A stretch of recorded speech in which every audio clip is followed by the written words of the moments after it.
as well. Hope everyone is excited for the show ahead tonight. To be honest, there's not loads in a way of a preview. I can go through what I've seen that's been tweeted out by WWE, and then we can jump into the chat and have a little chat about whatever you want to talk about. But tonight, we've got Roman Reigns and Brock Lesnar face-to-face. They're going to be doing the contract signing for the winner takes all match, obviously, that's going to be taking place at WrestleMania. So, contract signing, sure, that's going to go well, lol. So, we've got that. We've got Sami Zayn with his Intercontinental title celebration. So, obviously, Sami Zayn, the new Intercontinental champion. He is going to be having a title celebration. We've got Drew McIntyre, who was meant to be taking on Madcap Moss. This was actually tweeted out earlier today that Drew was facing Madcap Moss. That has now changed to Drew versus Happy Corbin.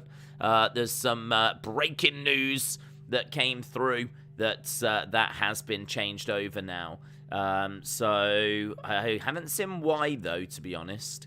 Although, if you remember, he did get spiked on his head quite nasty recently, Madcap. So I wonder if that is part of the reason. And that is everything that's been sent out by WWE. So it tends to be in this hour that we tend to get like more things that get announced. So I'm sure many of you will be eagle-eyed and will keep us up to date with any latest breaking news that's or any latest announcements that get sent through. But as of now, I'm just having a look now. That is the latest. 29 minutes ago, Roman Brock signed the contract. Sami Zayn celebrates the IC title and much more. And as we said, Drew against Happy Corbin has been announced. Hello. Harley said, Days, I hope it's revealed that the contract has a Hell in a Cell stipulation on it and Roman doesn't realize because he doesn't read it. It'd be interesting. Cesaro has been spotted doing a toy hunt with Chris Jericho. Sounds fun. When is Money in the Bank? Money in the Bank, I don't know if it's been announced. Has it been announced? I mean, it will be happening. It is one of their major pay-per-views. I just don't know if the date has been finalized. Money in the Bank 2022 WWE. It tends to be around May. July. So, according to this, July 2nd, Money in the Bank. Money in the Bank is going to be taking place at Allegiant Stadium in Las Vegas. It is the first time the event will be held at a national football stadium. I mean, that is crazy, actually, that it's at Allegiant Money in the Bank. They are going big with their pay-per-view shows this year. They really are trying to put them into big stadiums and make these shows feel like, you know, massive deals. So that is going to need to be a stacked card. They're going to have to really go big on that one to sell out that stadium. But people love Money in the Bank, though. And it's kind of like the Royal Rumble's, you know, poorer brother, a weaker brother. But people still love it. And I can see that doing well and ticket selling for that.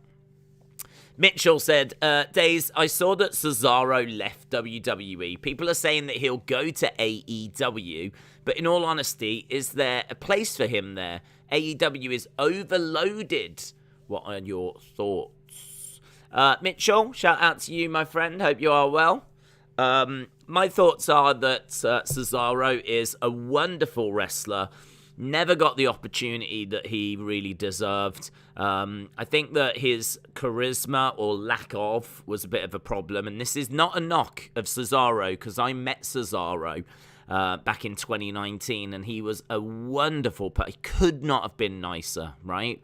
But I think he's a nice person who is a little on the quiet side, maybe doesn't have the biggest of personalities, and maybe doesn't have the natural charisma of The Rock, or, do you know what I mean, like someone along those lines, or John Cena or whatever. Like, he is just someone that wants to turn up, have a bit of a laugh with his friends, and then just put on some of the best wrestling matches you've ever seen, right? He is an incredible in-ring talent, and that really does eclipse a lot of anything else that he does. Like, as a talker, as a promo, he's very poor.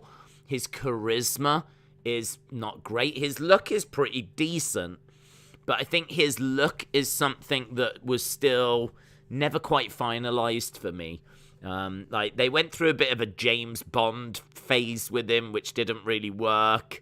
He was kind of like, they tried to just have him coming out in like a t-shirt and whatever, and I don't know, they just couldn't really figure out like a decent look for him. His body was jacked, like he was pretty ripped, and he's got a decent height to him, but there was nothing that you could really hang your hat on. He was just a guy with a good-looking body and not much in the way of charisma.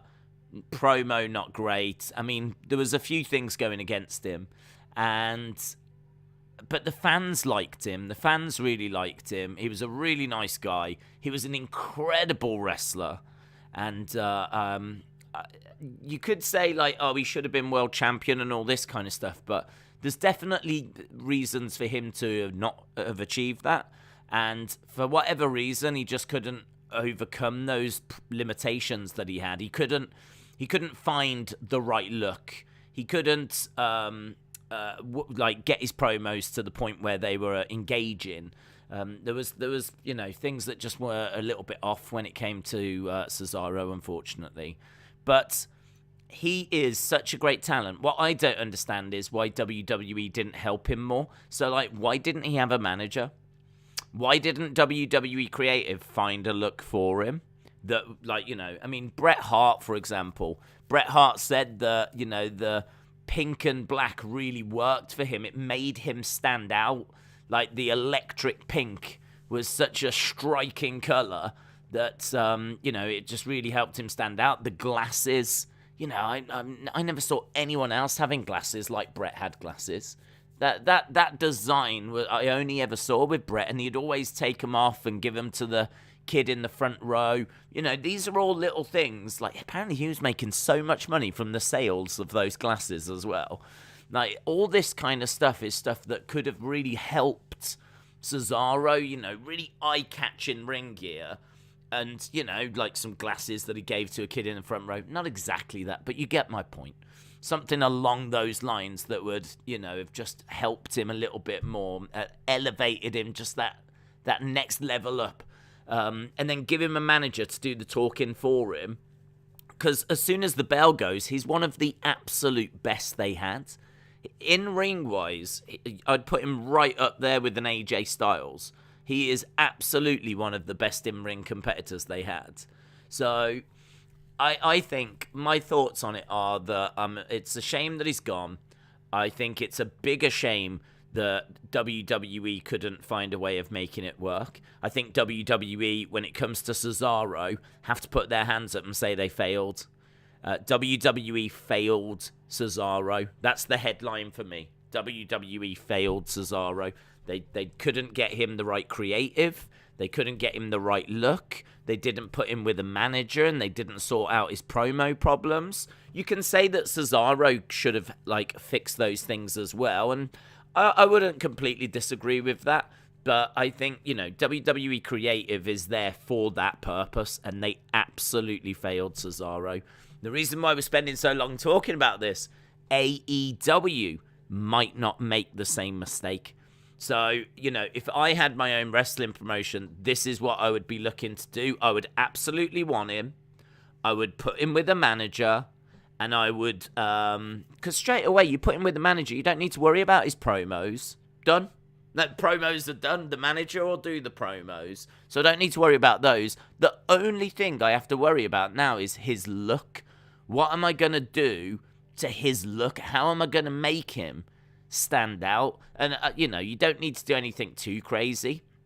I do like the idea of him having some kind of really cool entrance attire, though. Like how Vader had the big mask, helmet that's, there was, steam coming out of and everything when he made his way down. Or isn't it Grisham that's got that kind of what is it, like an octopus? I couldn't say the word then. I was getting confused with Oculus. Octopus kind of tentacles on an entrance mask. Like, you could give Cesaro a sick entrance mask, like a really sick kind of entrance, and then on all the promo posters and everything, have him in that mask.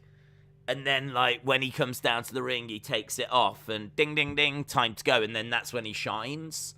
So, if I had my own wrestling promotion, I'd put him with a manager, I'd give him a sick entrance mask, I'd look at his ring gear, I'd make sure that was the image that was used all over the posters and everything. Yeah, man, we'd be rocking and rolling. We'd be getting somewhere, and hopefully AEW do that if he ends up going there. Matthew Breckshot, hello, said, I can't wait to hear Roman Reigns' theme again. Today I had some PHO, faux, that was meh. I don't know what that means. Matthew, shout out to you. Matthew's excited to hear Roman Reigns' theme. Matt, shout out to you, buddy. Matt says, ideal heel temperament. Aggressive, calm with a touch of aggression, calm or aggressive with a touch of calm. To be honest, I think that you need different colors and shade, and you ask these kind of questions quite a bit, and I think the standard answer would be there's not one size that fits all. How boring if every heel was exactly the same. What you want from heels is you want a little bit of everything. I want a heel like Brock to be, number one, aggressive, just out and out aggressive. But then I wouldn't want every heel to be that way. Someone like, say, Happy Corbin, for example. You don't need Happy Corbin as a heel to be out and out aggressive. You would want him to be calm with a touch of aggressive.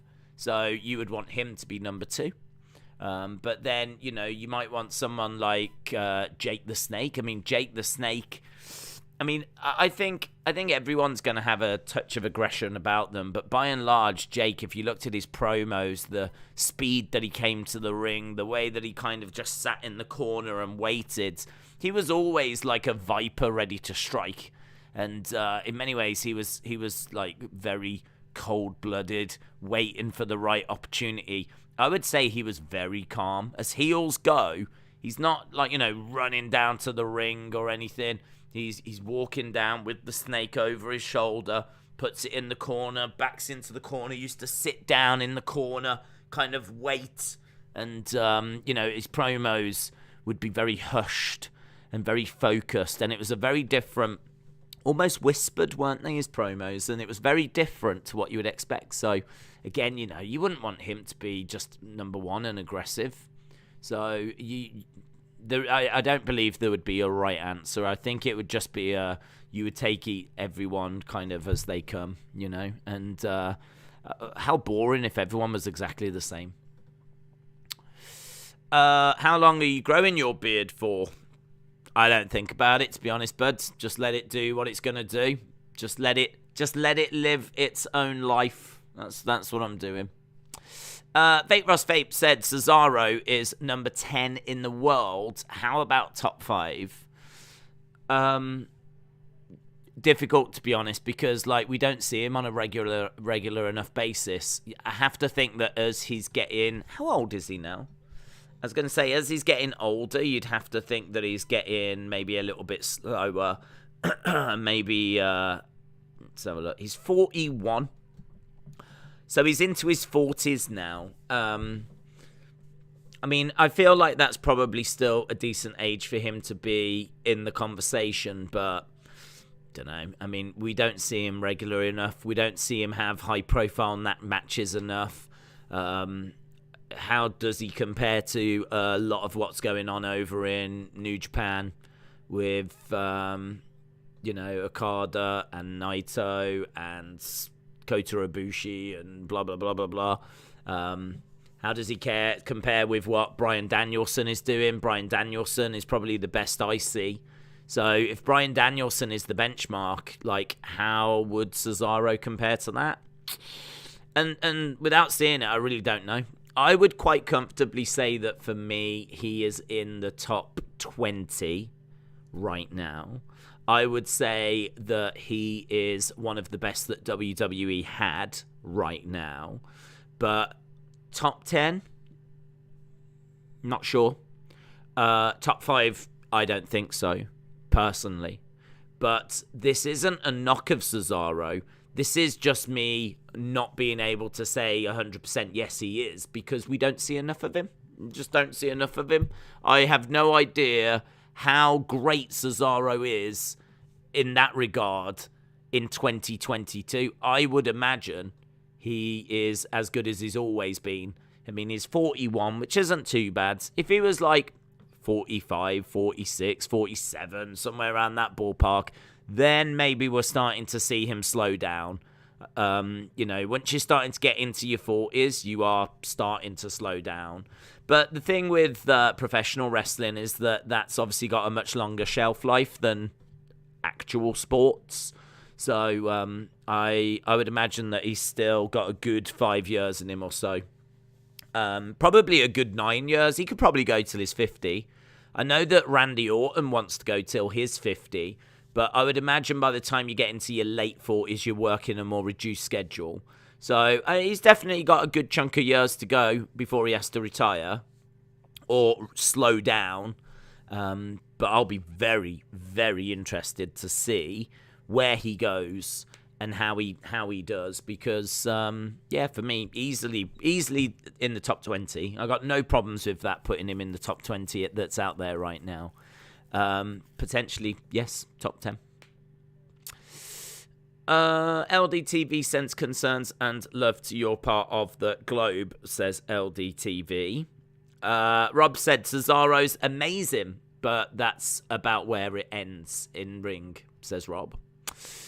Days, I'm 39 and I'm beginning to slow down, so I get you, says Dork Knight. Edge made an open challenge for WrestleMania. Who could this lead to? My 4 picks are AJ, Cody, Via, and Finn Balor, and other superstars. David, for me personally, I think AJ. I don't think it'll be Via. I don't think they really see Via at that level. Obviously, it's hard to say where they see Via now because of the fact that he's getting over with just this meme, and I think they know that as well. But I think for me, Via is someone that's going to come in. He's going to, get a few wins over jobbers and stuff. I can't imagine him coming in and going straight into a match with Edge. I don't see that happening. It's not impossible. I just don't see it happening. I think AJ is a match that Edge wants. And I think at this point of Edge's career, I think they would give him that match. And I think you've got to think that AJ would want it as well. I mean, AJ just wants to keep, he wants, first of all, he would love to have a singles match at WrestleMania. And then he's, the opportunity's there to compete against, one of the all-time greats in Edge. I think it'll go that way, personally. Cena is 45. I say he makes another full-time run and go back part-time at 50, says channel name. I think he's doing Hollywood now, so I don't think he wants to do that anymore. I think he's done. I mean, he might come back for the odd match here or there, but I don't see him coming back and doing a part-time schedule. I don't see him coming back. It's certainly not a full-time schedule. If he comes back, it'll be for a match, like what we saw at SummerSlam. I can't see. I mean, for me, a part-time schedule would be, the odd Raw here or there, building up to a pay-per-view, a few more Raws after, or SmackDowns, another pay-per-view after. Full-time would be every week, and part-time would be, half that, something like that. I just don't see him doing that. I don't see him being free enough to do that or commit to that. Did you see Fightful's update on Cody? Talks between Cody and WWE have gone quiet, and Cody for now is a stay-at-home dad, says Daniel. I didn't see that, no. I don't believe it either. I mean, they were announcing that it was done and that vignettes are being filmed and all that kind of stuff. So if they're now turning around saying that, you know, none of that was true, then this would all be a bit weird, wouldn't it? So I don't know. Unless he's just staying at home because they're waiting for the right time to figure out how to bring him in. So I don't know. I'd have to have a look. Should the UFC boycott bouts with Russians to show they don't approve of their policies and advances on Europe? No. I think it's really important that we as a world don't now vilify all the Russians. There's good Russians that are out there. And if you've seen on the news, there's Russian people that are protesting against what Russia are doing. So I've seen lots of Ukraine protests on TV that have been shown. And there's Russians out there that are completely against what's happening. So... no, I think we do run the risk of a society now, because what's happening in the Ukraine is awful, horrific, right? I mean, I don't think there's going to be too many people that will disagree with that.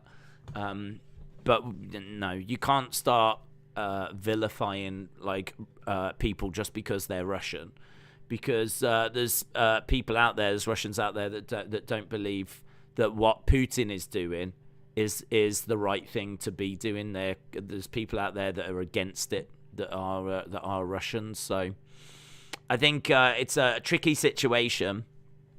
But to be honest, my heart goes out to the Russian people that are around the world right now in other countries that maybe, don't agree with this, that, run the risk of being vilified. It's something that you really need to bear in mind, because, wasn't it in the aftermath of 9/11, there was a lot of Muslims that were being targeted that had nothing to do with anything. And, there was a lot of them that were being vilified as well. So it's a very, very sensitive subject, I appreciate. But it's one that I think is quite important as well. That, it's worth mentioning. What with there being a lot of maybe youngsters that watch us, it's just worth pointing out and just, clarifying. There's going to be a lot of Russian people out there that are good people that don't agree with what's happening. So, Matt says, ideal face temperament, honourable, violent with a touch of honour, violent, honourable with a touch of violence. Yeah, I mean, again, Matt, I'm only going to be able to give you the same answer as before. Why would you want someone to be all the same? That doesn't make any sense, does it? So you would want baby faces to be all different. I mean, how boring if all the faces acted the same way and all the heels acted the same way. It'd be much better to have differences.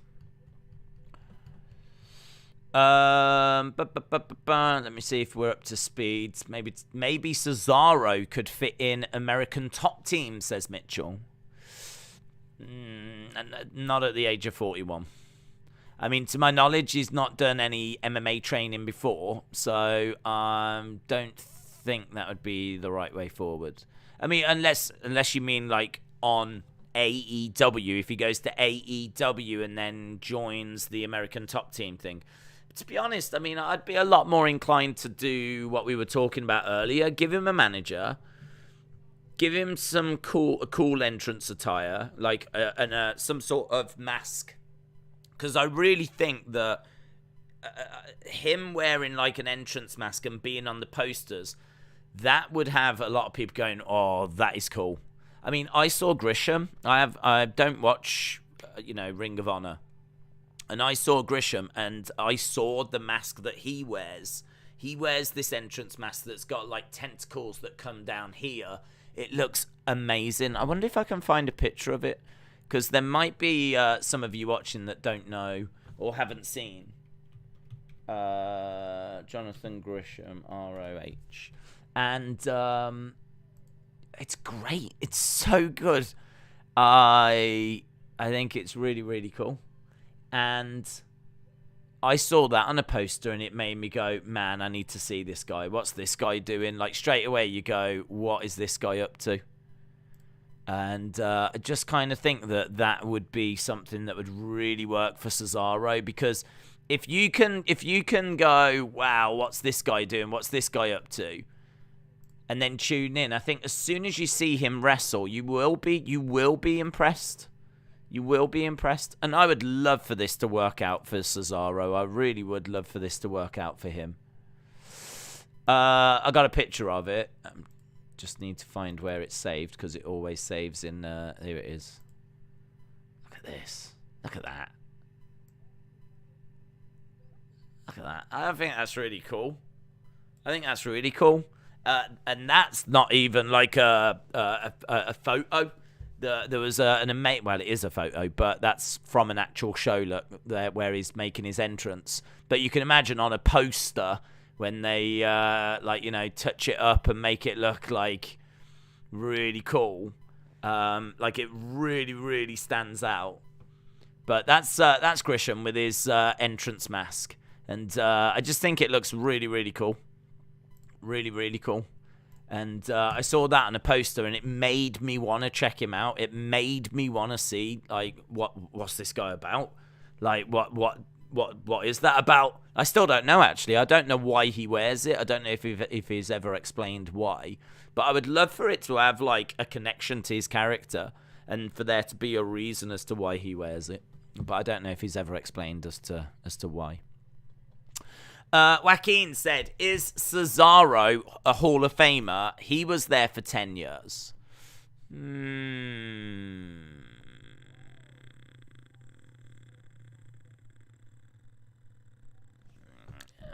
Let's have a look at what he did.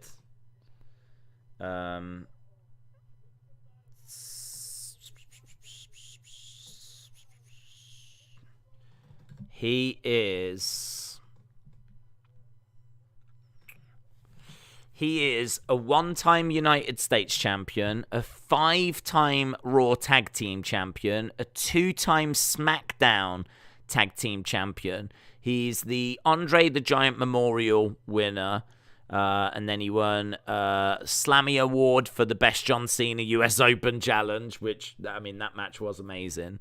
And he also won, like, a year-end award thing. So he only had one singles title, which is crazy, and that was one US championship. Other than that, 7-time tag team champion.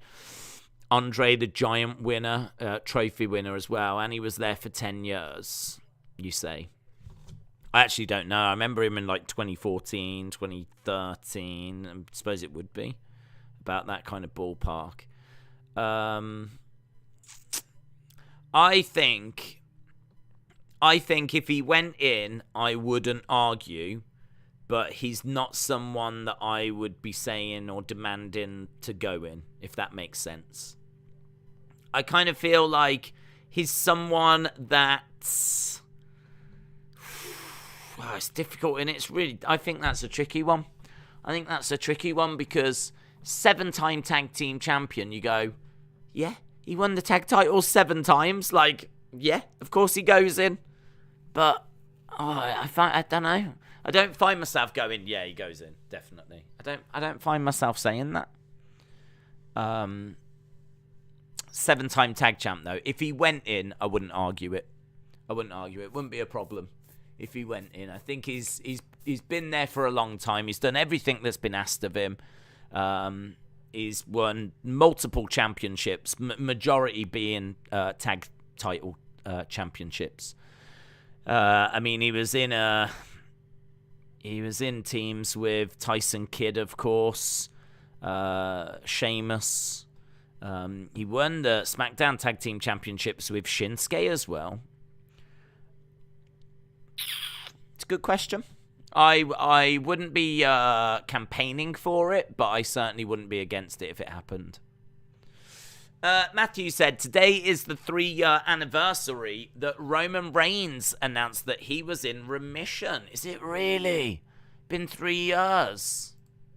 Wow. That's amazing. I didn't know that. That's amazing. Sam Bellissimo, shout out to you, my friend. Hope you are well. Appreciate the support. Matt said, I was asking for examples of each. You was asking for examples of faces that were... Well, no, you wasn't. You said ideal face temperament, ? So the question is, what is the ideal face temperament? And that's the question, because it says ideal face temperament, ? If you want an example of each, then what? Number one, on an honourable face would make me think Hulkamania, Hulk Hogan. Say your prayers, take your vitamins. Violent with a touch of honour, I think Stone Cold. He's quite violent, comes down, sticking his fingers up at people, not really letting them talk, kicking them in midsection, hitting them with a stunner. Sticking his fingers up again, drinking beers. But he doesn't tend to do it to good people. He only tends to do it to those that deserve it. And so I'd say violent with a touch of honor. I'd go with Stone Cold. Out and out violent. A face that's out and out violent. Out and out violent face. I mean, I suppose right now go Moxley. I mean, Moxley just comes through the crowd, doesn't care. Crowd love him. He's not there. There's no niceties really about him, is there? I mean, he's just aggression and violence and death matches and all that kind of stuff. So Moxley's the first name that comes to mind there. And honourable with a touch of violence. Honourable with a touch of violence. First thing that comes to mind there is probably Damian Priest. He's honourable, isn't he? He's a face. He tries to do the right thing, but then, you know, he can turn and the Damian side can come out. So, yeah, I'll go with that.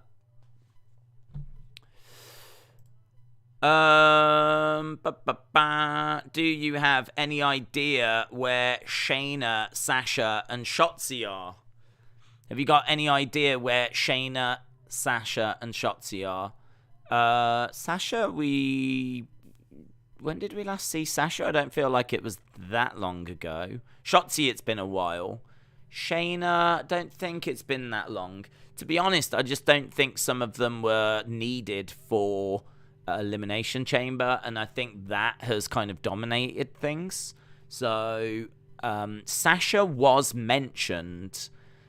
Charlotte picked Sasha. Before Ronda came out and said she wanted Charlotte. So I do expect to see Sasha soon and maybe play a part in that story. Because I said before, why would you mention her? You didn't need to. There's no need for Charlotte to mention Sasha. But she did. And I have to think that's a precursor to something. So I think there's a chance that you'll see Sasha soon. I think she might get involved in the Ronda-Charlotte story. Shotzi, I just don't think they've got anything for her. I'm not aware that she's injured or anything. I just don't think they've got anything for her. Shayna, she wasn't involved in Elimination Chamber. But I wouldn't be too surprised if she gets involved with Ronda at some point. I don't know if they'll team up or, you know, what'll happen. But to be honest, Shotzi and Shotzi and Shayna probably will just go into the Women's Battle Royal. So I don't know if you can ever really expect to see them on a week-by-week basis at the moment. Matthew said, is Natalya wrestling today? I would imagine so. Probably against Aaliyah. But it hasn't been announced. Or certainly it wasn't, about 36 minutes ago? Let's have a look. WWE. Join Nakamura and Boogs as they enjoy life's adventures in this all-new Toyota ad. Why? What? No. Nothing announced for Natalya yet. Jensen, the best said, rumor has it that the WrestleMania main event is a unification. Yeah, title versus title, winner take all. I mean, I don't know that the belt is then being unified, and then we will just have one belt going forwards. I don't know, but it is. We know for a fact that it is winner take all, so we know that someone will leave with both titles, and that could be classed as a unification match. But we don't know if they will actually then, just carry one belt going forward, or if it'll just be the two.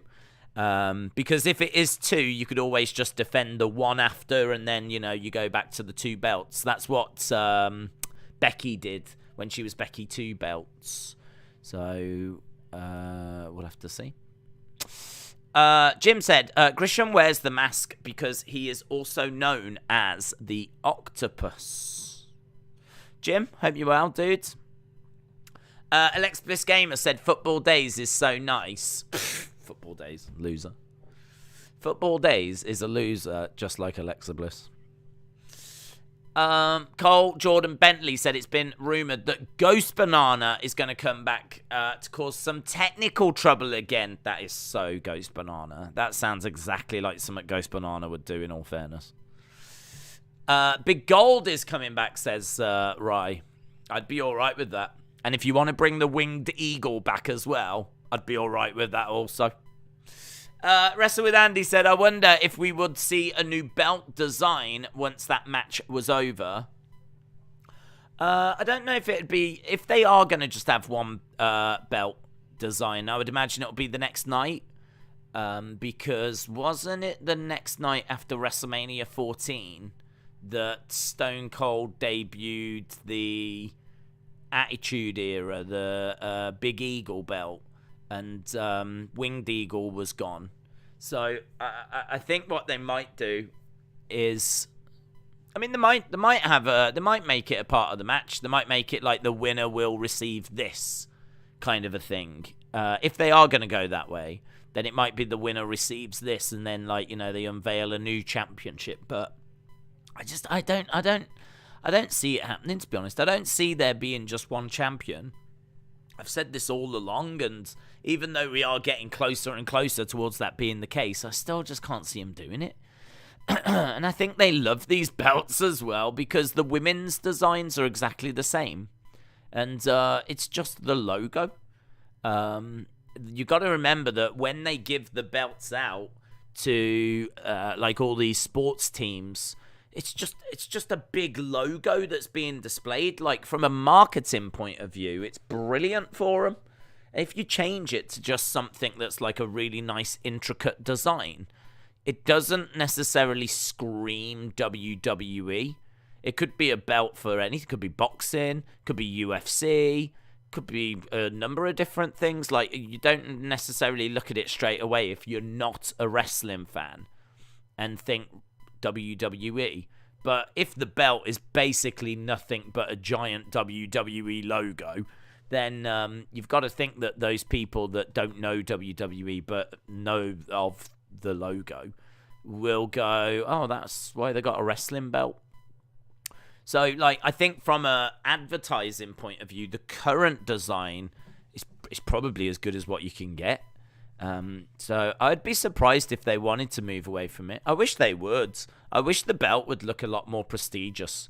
I don't feel like the belts feel that prestigious. Like, this is meant to be what everyone is battling for. And I know a large part of it is just, it doesn't matter what it looked like. It's, you are the champion, and it's the prestige of just being the champion. But I still feel that the belt should do a bit of work. I still feel like the belt should still be something that people genuinely want to get their hands on. And that's why I love the Winged Eagle. I feel like that belt design is a belt that, people would want to actually own and get their hands on.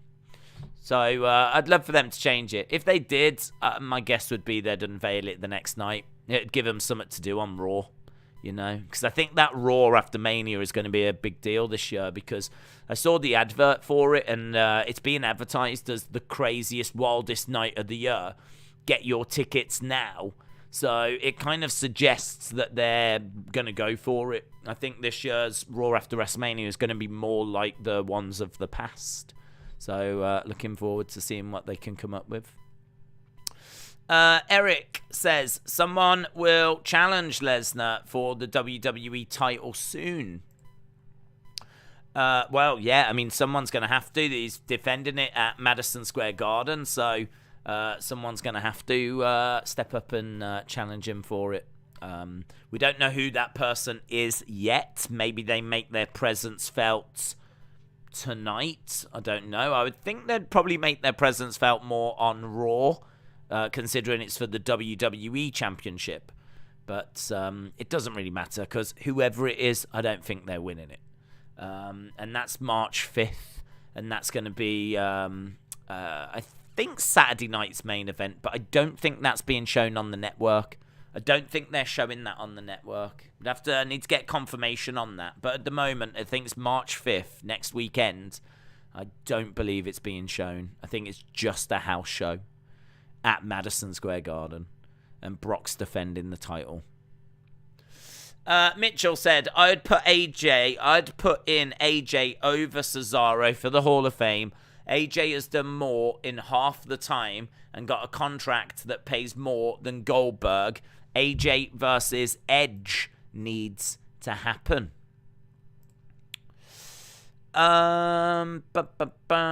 Days, who do you think will return first? Bayley or Asuka or Lacey or Paige?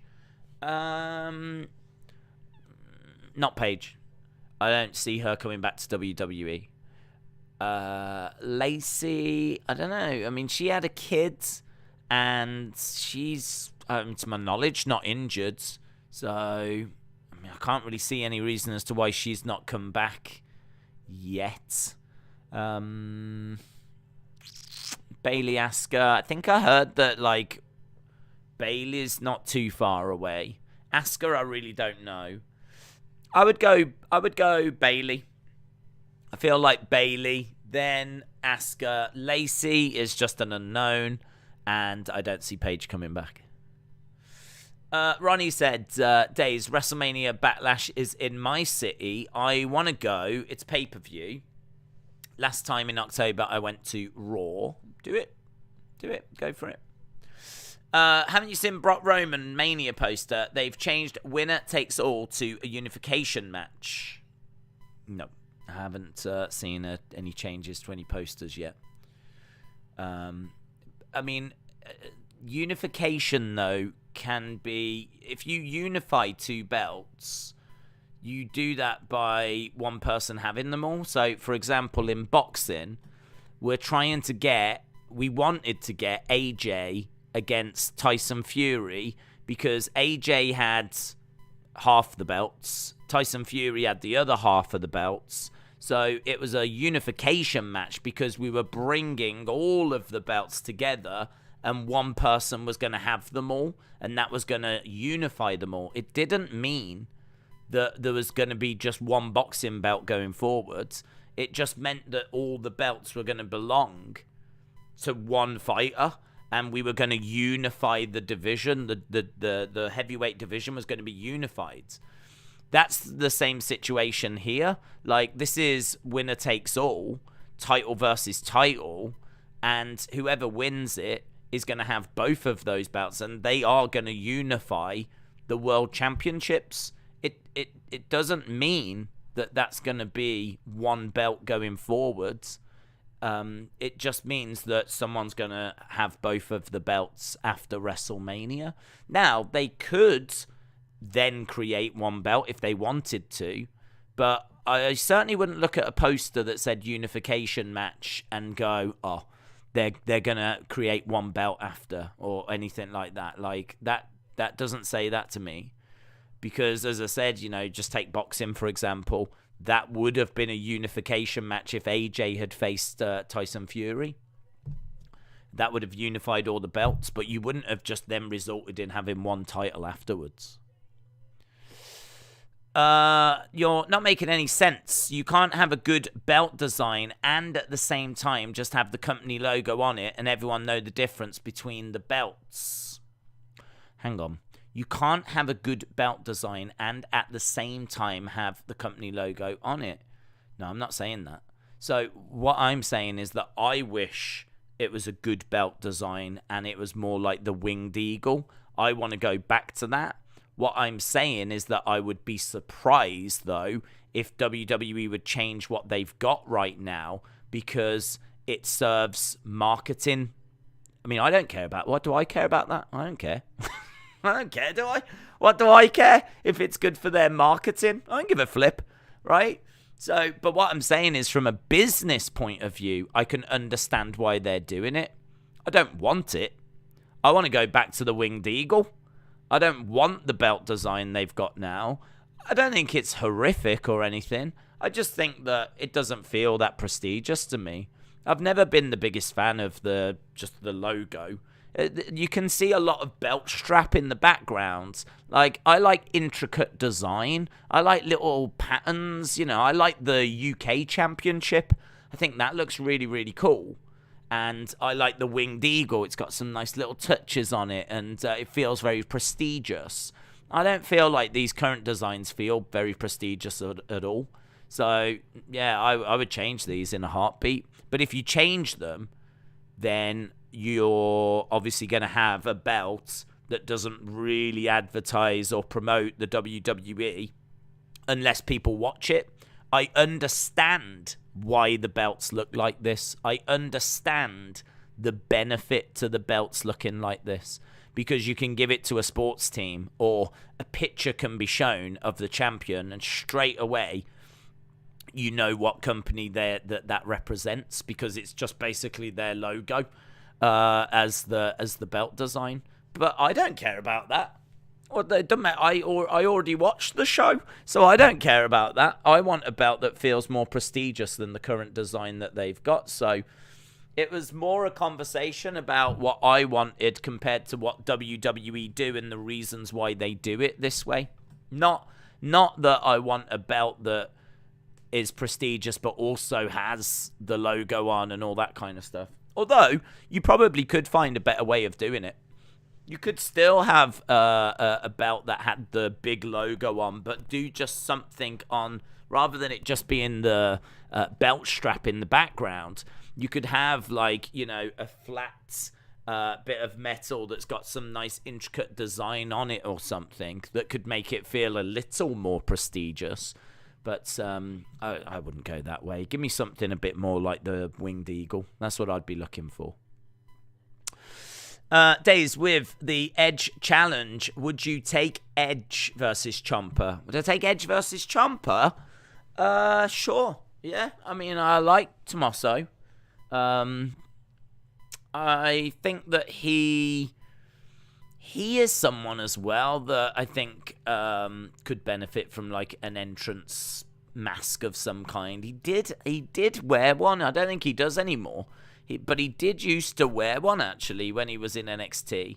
But he is someone that is... He's got a little bit of a problem because he's a little bit on the small side, on the short side. And he is someone that, I just don't think is going to look great standing opposite, say, Roman. So you're going to need a little bit of smoke and mirrors when it comes to Tommaso, I think. Certainly if you're thinking from Vince McMahon's point of view, if you're Vince and you like big guys like Tommaso, can you see him standing opposite the tribal chief? Can you see him standing in the ring opposite Brock Lesnar? This is where WWE struggle from not having weight divisions, If WWE had, a lightweight division, a middleweight division, like, Tommaso could be absolute king of that division. He could be absolute king, but, he's going to have to try and go up against the likes of Roman. He's going to have to try and go up against the likes of Brock and Drew McIntyre and all of these, like, big guys. Gunther might be coming in. Gable Steveson might be coming in. it's tricky for Tommaso. So I kind of feel like you do need to just kind of give him something. You need to give him, like, you know, a little gimmick of some kind, even if it's just a killer entrance mask or something. I mean, he's kind of hyper aggressive anyway, so he's got that going for him. His in-ring is obviously very, very good, but yeah, I do worry about him on the main roster. I do worry for Tommaso. It's hard to see how it's gonna play out for him. I mean, you can point in history to the likes of Ray and Daniel Bryan that managed to make it to the top as smaller guys, but they are few and far between. I mean, if you look in the 80s, it was Hogan. If you look in the 90s, we went through Bret and Shawn, but the only reason we did was because of the steroid trial. If it wasn't for the steroid trial, I don't know that Bret and Shawn would have been as big as what they were. To be honest, I don't think they would have been used the way that they were used. And then we get to the Attitude Era. You got Stone Cold, you got The Rock, you got Triple H, Big Show. Then you get to, like, Ruthless Aggression. You've got Brock. You've got John Cena. Do you know what I mean? It's just like, it's just the land of the giants, isn't it? It's just always big guys that get prioritized. And so, yeah, I would take Tommaso against Edge. And I would be looking in that match to see how does this look? How does this work? How are they presenting him? How is he going to have a match against a guy of Edge's size? Because he can do it. He's been up against bigger guys before. But can they make this work? Can they make this a great match? Could they show Vince that this can work? So for me, there would actually be quite a bit, like, riding on that match. I think a high-profile match at WrestleMania, Edge against Tommaso, and, you know, I'd want to see what the entrance was like, what the entrance gear was like. I'd want to see obviously how the match was as well, and just hope that, you know, if it impressed us, then it impressed Vince. Because I really like Tommaso, and I hope it works out for him. I just worry that it won't. And I would worry exactly the same for Johnny as well, Johnny Gargano. I would be worried for him. But you've got to think that someone will connect with the crowd and be able to break through, and Johnny might be that person. Johnny has got, you know, an amazing ability to put on just incredible match. I mean, like, his matches with Andrade, his matches with Tommaso. You know, you can go down a bit of a list. His matches with Adam Cole. Go down a bit of a list of Johnny Gargano matches. I think Johnny Gargano has got more 5-star matches out of Dave Meltzer than any other WWE superstar in history. So it shows how great his match quality is. So, you know, maybe that might be enough to, you know, get him somewhere. Certainly, it should win him the crowd. And if you've got the crowd on your side, as we saw with WrestleMania, you know, that can get you some places. You know, Daniel Bryan had the crowd on his side and got him somewhere. And maybe Johnny would be that kind of next guy. I don't know that Tommaso would, to be honest. I don't know that Tommaso would. I don't know that he wouldn't. But I would be very interested to see it. Days, Sasha is here tonight. I want to see Johnny go to AEW, says Jilly. Liv and Zelina Stan said, I think Johnny will re-sign with WWE. I don't see him going anywhere without Candice. Wrestle 009 said, did you see the Cody Stardust video uploaded on Twitter? I did. I think it's an old video, to be honest. I don't think he had the tattoo on his neck, someone pointed out. So I believe it's an older video. But in all fairness, I hadn't seen it before. So yeah, it was good. Any idea of who you would want Cesaro's manager to be in AEW if he was to go? To be honest, I think there's a lot of bad managers in AEW. I think Matt Hardy is a bad manager. I think the guy that's in charge of Jade Cargill is a bad manager. I think I'm struggling to think of any good managers in AEW, to be honest. You want someone that's a really good talker. Someone that can get on the mic and really spit. I mean, like, Taz is a pretty good talker, but Taz doesn't feel right. Wouldn't feel like the right fit. Someone like Zelina Vega might have been quite interesting. Maybe a female might have worked well. Vicky Guerrero is horrible as a manager. Yeah, there's a lot of really bad managers in AEW. It's an area that they could really, really strengthen. You don't look at AEW and see any Bobby the Brain Heenans or Jimmy Harts, or do you know what I mean? Like, it's an area that they could really improve upon. So, just, like, honestly, just going through my head now, I'm really desperately trying to find someone, and I just cannot come up with a name. I just don't think there is any good managers there. You'd have to bring someone in. Do you know who would be great? What's her name? De La Renta. Serena De La Renta from MLW. She used to be in MLW, but I don't know that she's there anymore. Selena De La Renta is sort of like a Zelina Vega, but yeah, Zelina Vega is what you'd compare her to. But she was a brilliant talker. She was a brilliant talker, and I think you could maybe put them two together.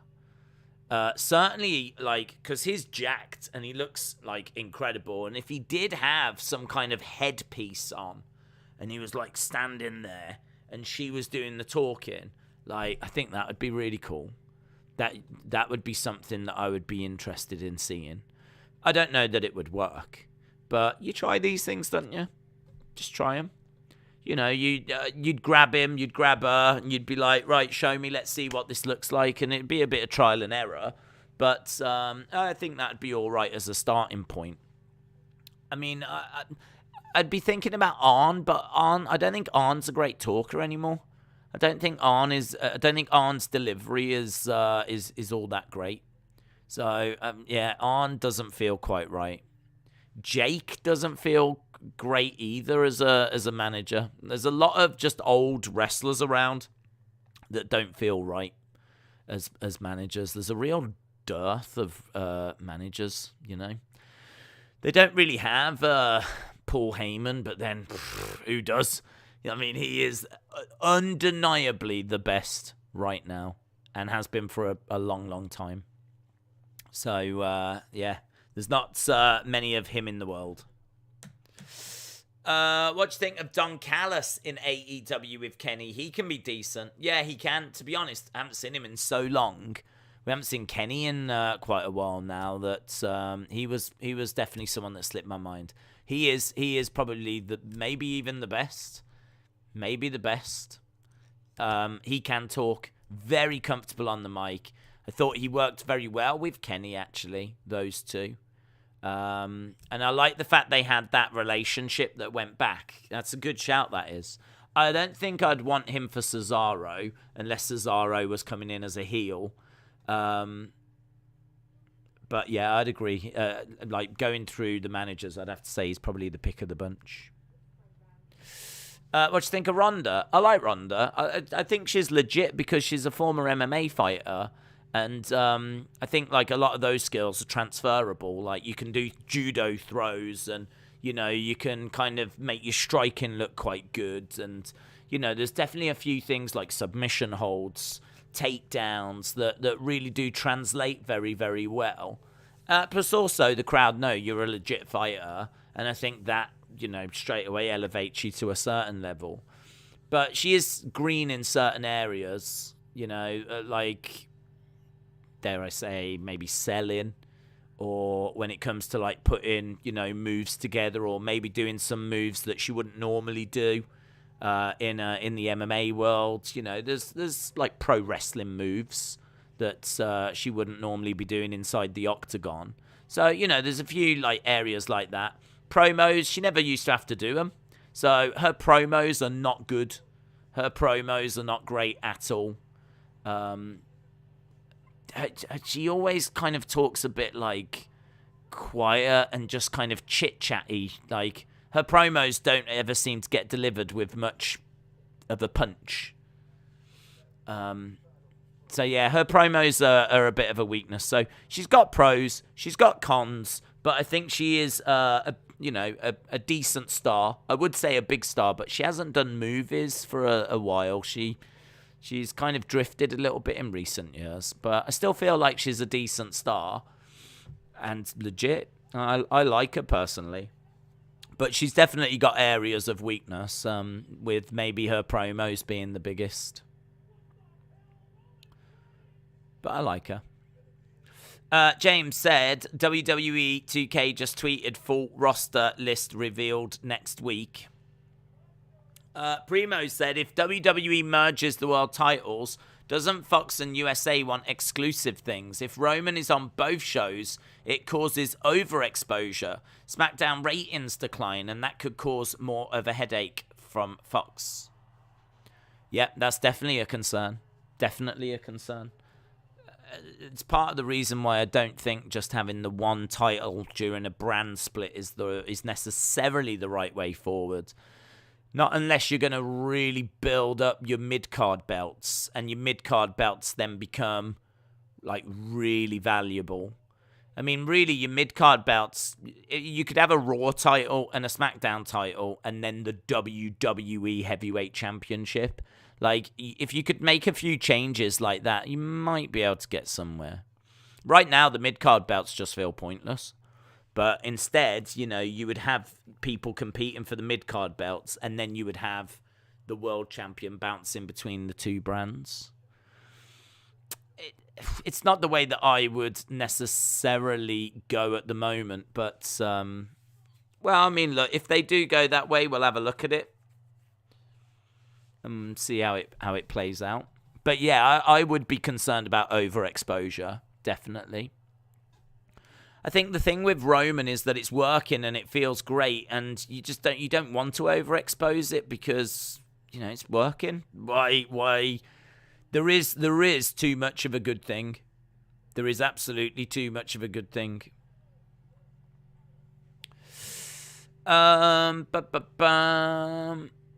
Do you give me and my mum a shout out? We are watching SmackDown. Mark, shout out to you and to your mum.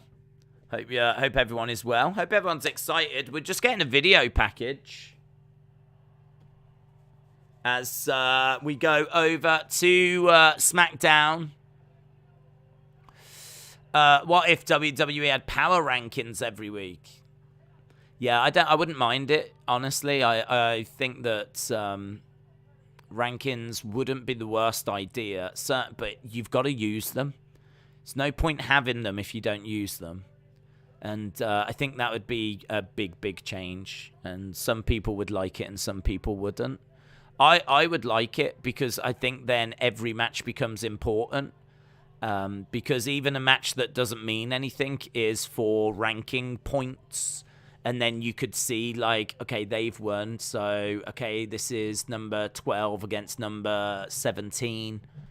If they win, they'll get a few ranking points. Might get them into the top 10. If they get into the top 10, then all of a sudden, then they're starting to look at maybe a title contention, or like it could be quite interesting. But WWE has just never operated that way, and I don't see that changing anytime soon. Right, we've got someone in the ring. It is Michael Cole.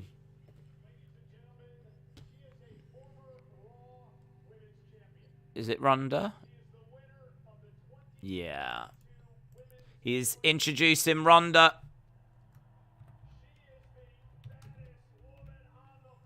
She's the baddest woman on the planet. I mean, definitely not the baddest woman on the planet. Right, Ronda's come out. She's got a big smile on her face. She's got the leather jacket. The 2022 Royal Rumble winner. There's a nice response for her. A nice reaction.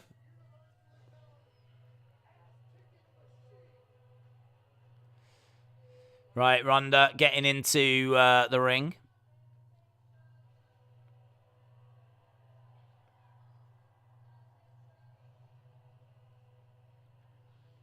smile on her face. And she's in the ring with Michael Cole. There's some Ronda chants here. She can't help but smile and have a little laugh, can she? She absolutely loves it.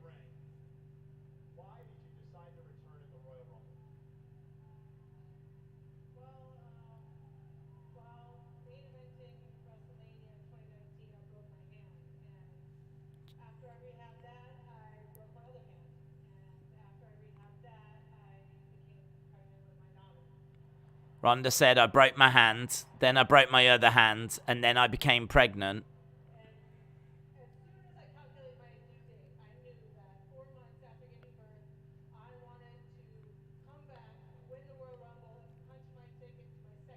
I knew I wanted to come back and win the Rumble. And I did it.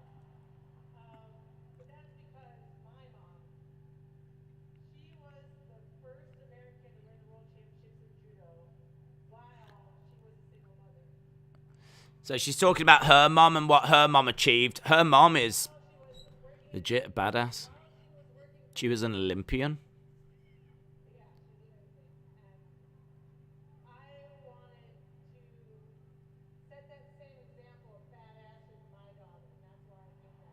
I wanted to set that same example of badassery for my daughter.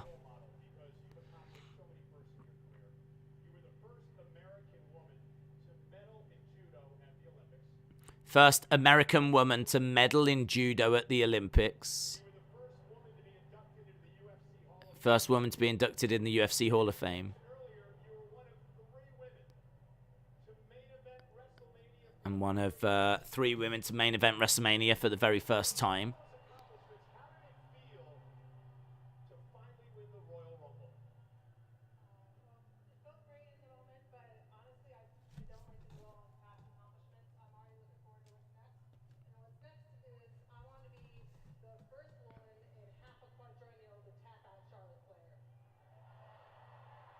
She said she wants to be the first woman to tap out Charlotte Flair. Ronda's mum was no joke. Mama Rousey could armbar many. Who's your top 3 to go in the Hall of Fame this year? Don't know, to be honest, bud. I don't know. I don't know if Michelle McCall is in or not. If not, then because Undertaker's in, then Michelle, his wife. I feel like, is she? Let's have a look. If she isn't, then I'd go with her. Let's have a look. She probably is. She is not in there yet. So, yeah, I'd have to think she would go in. If he's going in, I'm sure they'll put her in. So, Michelle McCall. Here's Charlotte Flair making her way down. Dun, dun, dun, dun. And then, I don't know, to be honest, I mean, like, there's so many people that are deserving. I don't think, has Vader gone in yet? Vader should have gone in forever ago. So, I'd love to see Vader go in. Do you think Hook and QT Marshall feud could happen at Revolution or on an episode of Dynamite or Rampage? They could do either. In all fairness, they need ratings, and I think people really like Hook. So they could be tempted to just do it on a Dynamite, or they might want to put it on Revolution. Like, honestly, they could go either way. Here's Charlotte.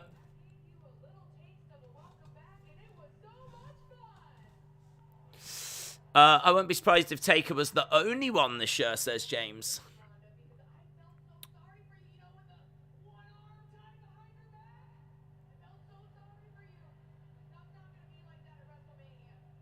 It's not going to be like that at WrestleMania.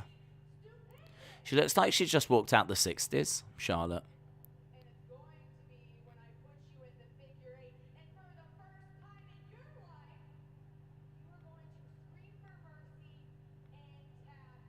For the first time in your life, you're going to scream for mercy and tap out.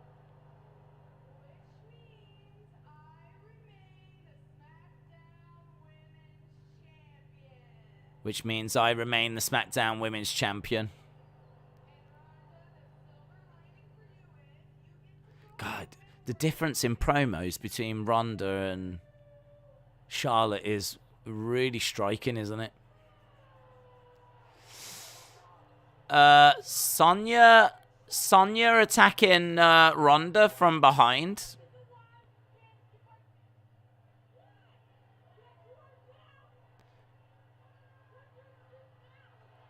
And Charlotte pulling at Ronda. Pulls her down, wraps her leg around the ring post. And again.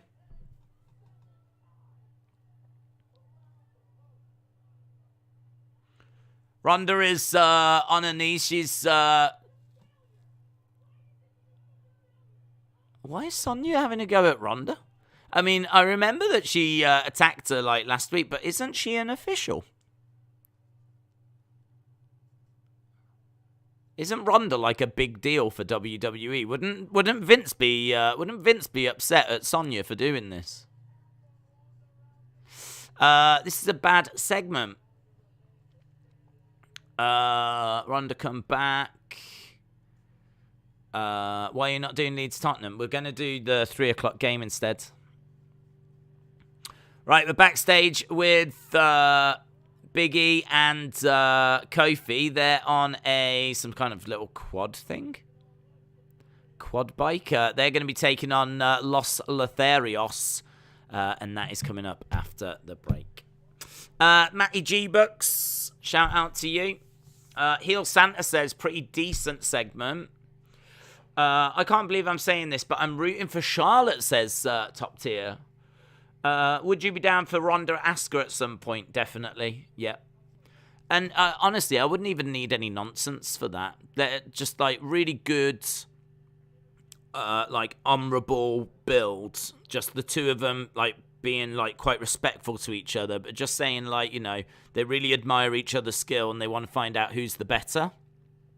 Do like contract signing, just a bit of tension. You know, like maybe the odd little word or whatever, the odd little glance, but by and large, handshake. And I really wouldn't need any build for it. I think there's some feuds where you absolutely do. You need, like, you know, people being attacked and arrested and going around people's houses and whatever it might be. But no, I wouldn't need it for that one.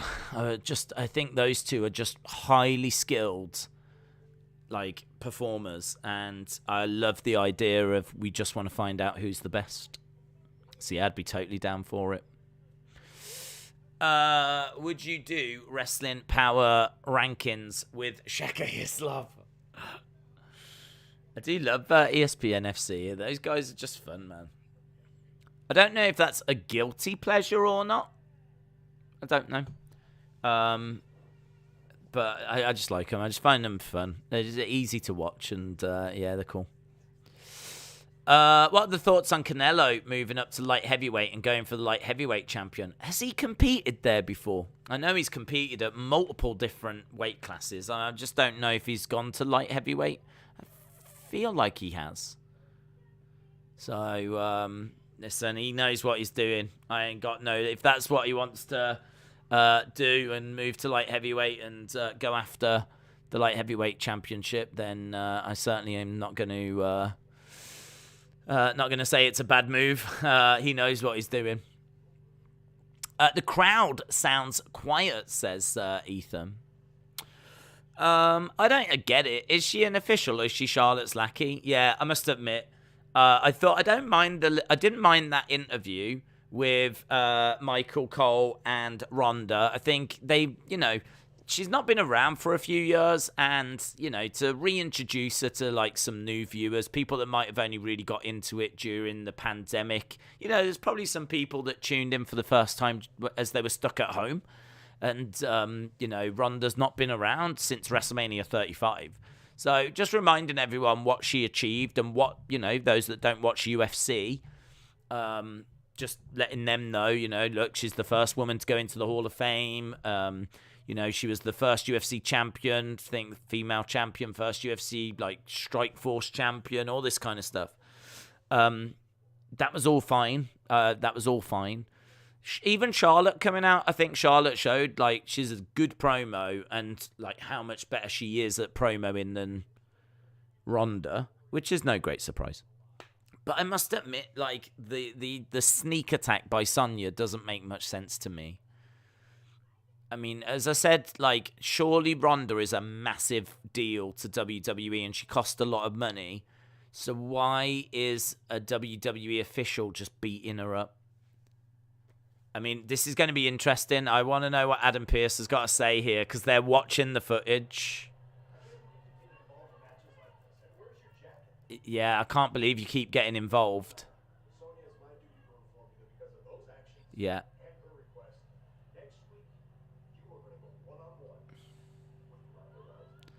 Next week, you're going one-on-one with why aren't you firing her?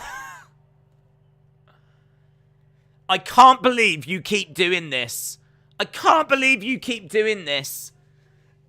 Honestly, you've left me no choice, and I've had a request as well. Next week, you're having a match. I honestly expected him to say you're suspended. I honestly thought he was going to say you're fired, you're suspended. Not like, next week, young lady, you're having a match. What? We got the kiss cam again, guys. Kiss cam.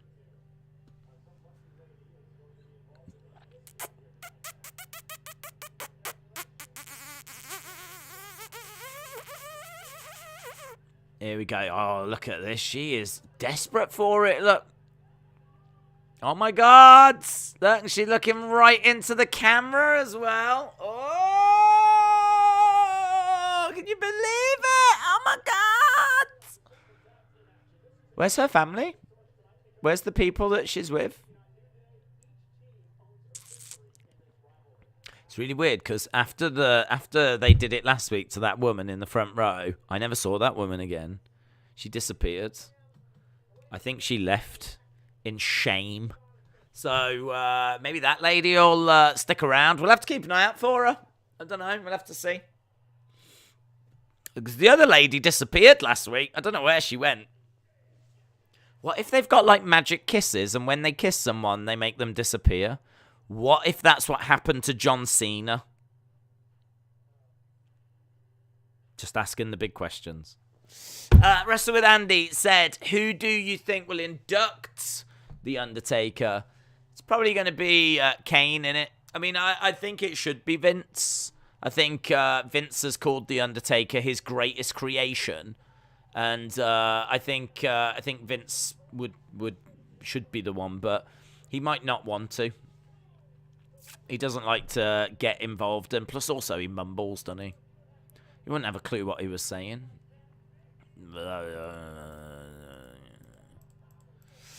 So maybe Glenn Jacobs would be the right person. Right, we've got Big E and Kofi on a quad bike thing. Lotharios. Boom. No girl is that excited these days, Shola.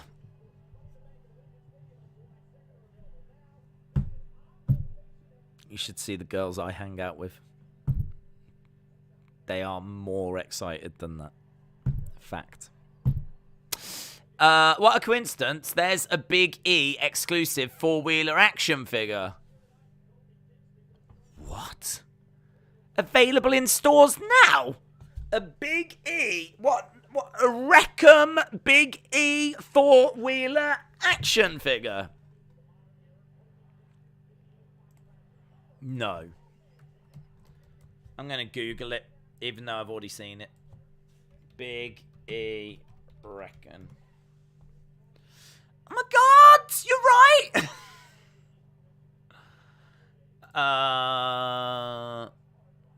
I like this guy, by the way.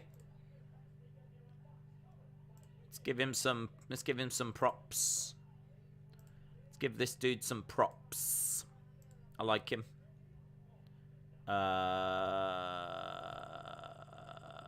This dude. Have you seen his videos? Look at his collection in the background. It's insane. But yeah, there. Look, that wrecking. I don't know what it is. Slam and Spin ATV. 6 breakaway pieces. With a big E figure as well. Available now. That is quite the collection, isn't it, in the background? But yeah, I've watched a couple of his videos. He's good. I like him.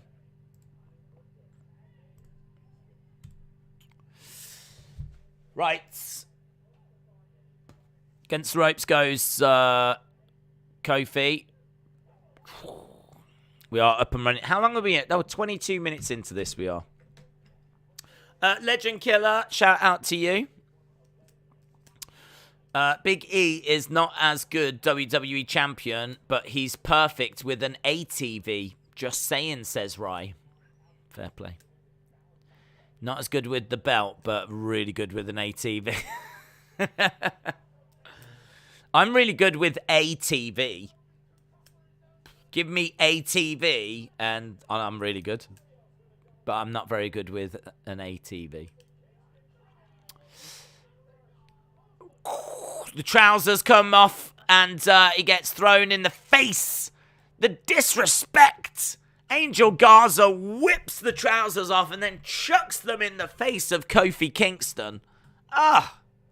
Unbelievable scenes. Unbelievable. Going back to commercial break. Commercial break. Commercial breaks. Stretch Armstrong was one of the best toys. Matt, shout out to you. Hope you are well. Lone Star Friend says, Stripping Angel. Dort Knight said, what about everybody Undertaker beat on his streak before he lost to Lesnar inducts him? Be a bit noisy, wouldn't it? Wasn't it like 21 people? 20, maybe even 22, because he had that match against, was it Big Show and A-Train? I don't know. I'm sure the streak will be mentioned. I don't think I'd have 20-odd people inducting him. I feel like Glenn Jacobs is probably fine. Or, for me, it should be Vince, but I don't know. I don't know if we need Mumbling McGrew up there, to be honest. Who do you think Stone Cold's opponent will be at WrestleMania? Kevin Owens. Leeds United FC, hope you're well. They make Impact cards, but why are they not in stores? I don't know. You'd have to ask Impact. Ryan said, do you have trousers that can rip off like that? All of my trousers can do that. I won't buy any unless they've got that feature. So, unless they've got like Velcro down both sides. I mean, how are you meant to take them off otherwise? I don't know. I mean, before I get to bed, off they come. That's it. And then boom, straight into bed I go, fast asleep. A nightmare to put back on, though. Nightmare to put back. Oh, my God. You have to, like, kind of work your way down that side, and then you have to try and find, like, both the other sides, get them together. Oh, it's horrible. I don't recommend it. That bit looks fun, but you don't see how hard it is backstage when he has to put them on. They're a flipping nightmare. As you're trying to, like, you've got to, like, pat it down all the way down the sides and then get over this side and do that side. It's horrible. Poor Angel Garza. No one knows of the trouble he goes through. Everyone knows the ultimate toy was and will forever be Turbo Man. Yes! Turbo Man. Isn't that from Jingle All the Way? That is a fun film. That actually might be my favourite Christmas film. My favourite Christmas film used to be Elf, but I watched it fairly recently. And I must admit, I was a bit unimpressed. I don't know if I've seen it too many times now, but yeah, I used to love that film. But I think it's time for a new number one, and Jingle All the Way might be that film for Christmas. WrestleMania 38 card looks uninspired right now, says Wesley. I think it'll look all right once it's done. I mean, Charlotte Ronda, I don't mind it. Becky Bianca, I don't mind. Brock Roman, we've seen many times before. I mean, I think it could be worse. And I think it will get a bit worse as well. But, you know, we know that we're getting a load of celebrities on it and whatnot. But, yeah, you know, we'll see how it plays out. David Walker. Oh, yeah. I don't know why I went for the, who's that? Is that the Kool-Aid man? Instead of the Macho Man. I went Kool-Aid. David Walker, shout out to you, buddy. Really appreciate the support. Hope you are enjoying SmackDown as Kofi manages to double stomp on, I think it's that Angel Garza that's in the ring. Oh, yeah. Dig it. Yeah, appreciate it, David. Appreciate it. New Day Rock chances Big E is tagged in. So is Humberto Carrillo. Belly to belly. Another belly to belly. 2 in a row. Duck underneath. Another belly to belly. 3 in a row. Look at that dude. There's a dude in a yellow jumper that just jumped up and he was like, yeah. He was loving it. Against the ropes, looking for a big splash. Gets it.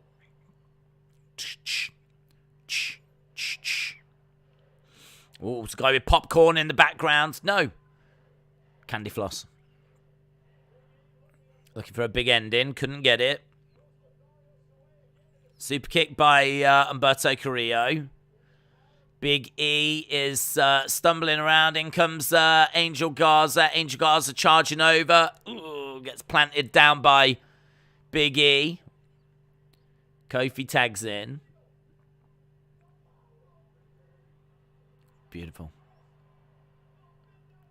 The Midnight Hour. Oh, and a save by Angel Garza.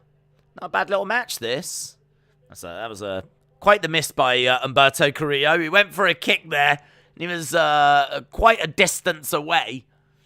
But drop kick by Kofi. Kofi. SOS. Couldn't get it.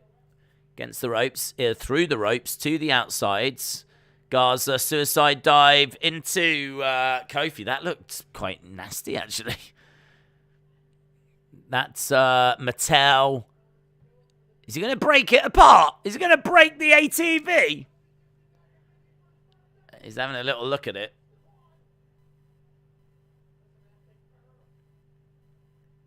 He's going to... Why was he admiring it? He's in the middle of a match. He's in the middle of a match. And he takes a few moments out to go, oh, wow. Oh, yeah. Oh. This would look great as a toy. Wow. Jeez. 1, 2. Shoulder up. Breaking news. The women is not to be seen. He was distracted by the ATV. Yeah. The ATV looks nice, says so. Well, Sonny's getting distracted as well. Lone Star Friend said that is a nice looking ATV. Now Big E is on the ATV and is threatening to run over Humberto Carrillo. This is silly. I'm going to do it. I'm going to do it. I'm going to run him over. Jeez.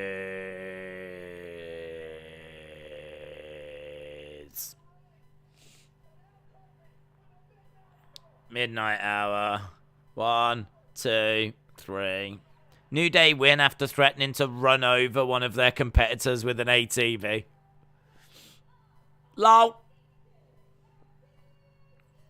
Guys, if you want to recreate that in figure form, you can. Don't you worry. You can. You can recreate this magical moment from tonight's SmackDown live in figure form.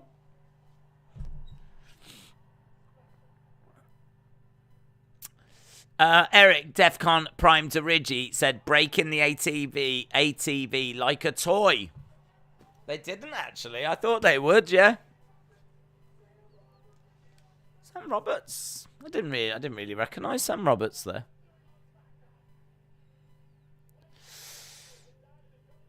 Off-road Toyota Thunder. It's nice. Computer graphics.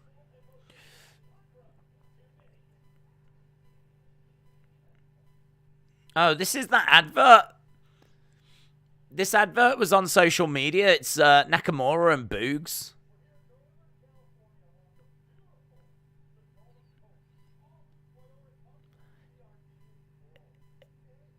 In a new Toyota. Yeah.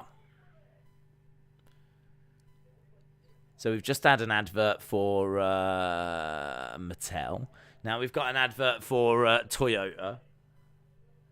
And then in a minute we'll go to the commercials.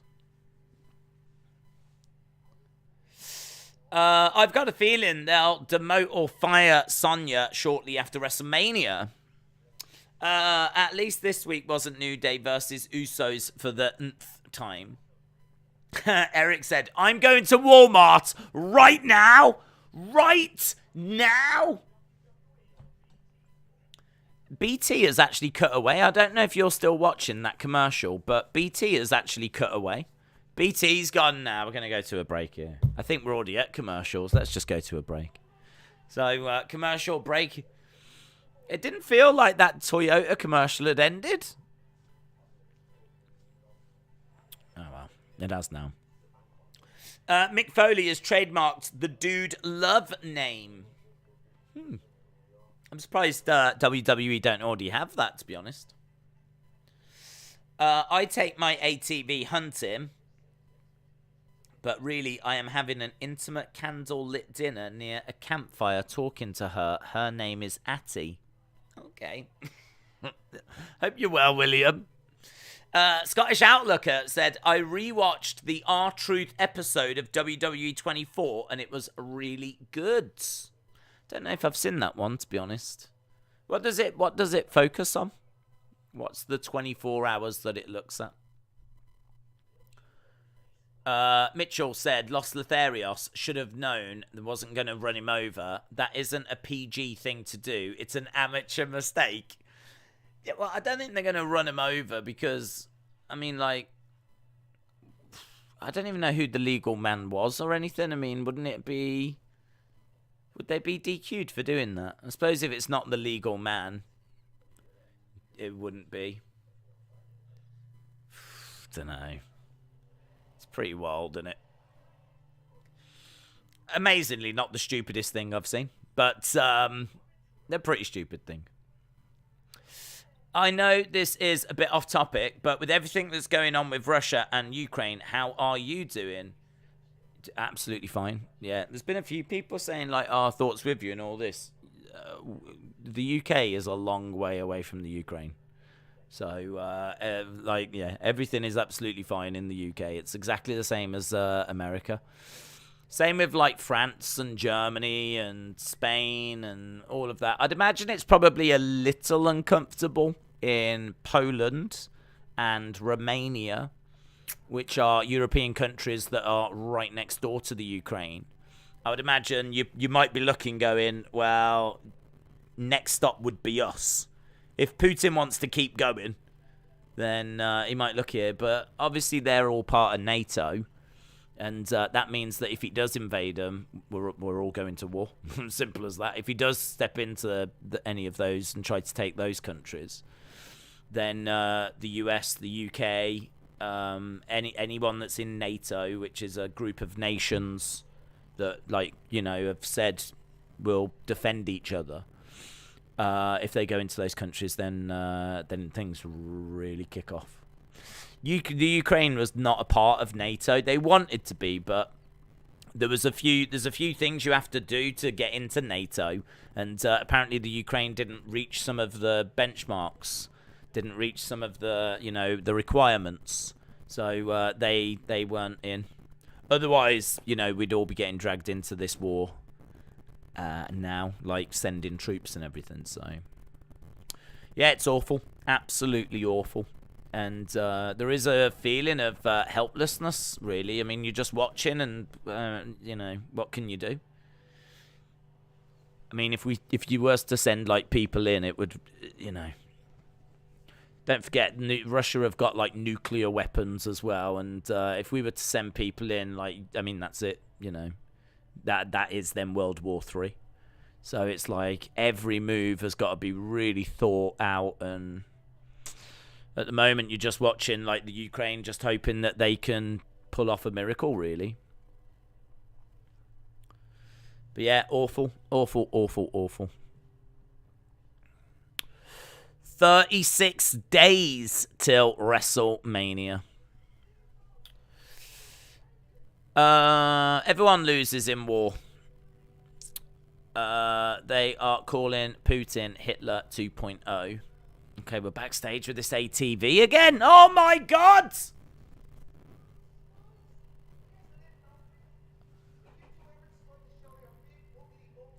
Backstage with Big E, Kofi, Sheamus, and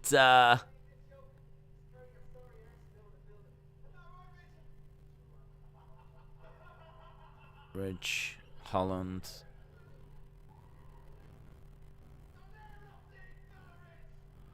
Okay, and they drive away. Sam Roberts.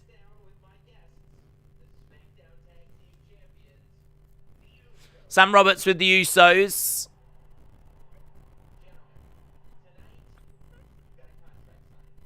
One and done, it says. Matthew says, Shotzi has back pain. That's why she's not been on SmackDown. And today, Natalya faces Zaya Lee. Matthew, shout out to you, buddy. It's interesting. I didn't see the announcement for the Natalya match.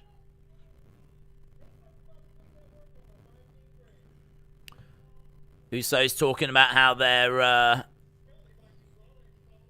going to be beating the Viking Raiders. AEW uses golf carts. WWE counters with ATVs. This is chess, not checkers, says Justin. Viking Raiders attack the Usos.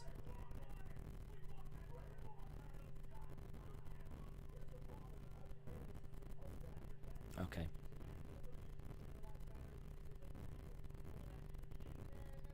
They were meant to have that match at the Elimination Chamber, but they got attacked. That's true, actually. I forgot about that. They did attack them before. Right, now we're having a look at Natalya and Aaliyah. Aaliyah 317. What?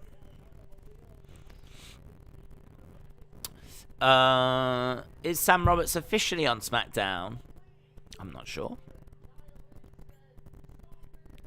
First time I've seen him on there, and I don't know, actually. I can't remember if I've ever seen him doing like backstage interviewing. He probably's done the odd bit.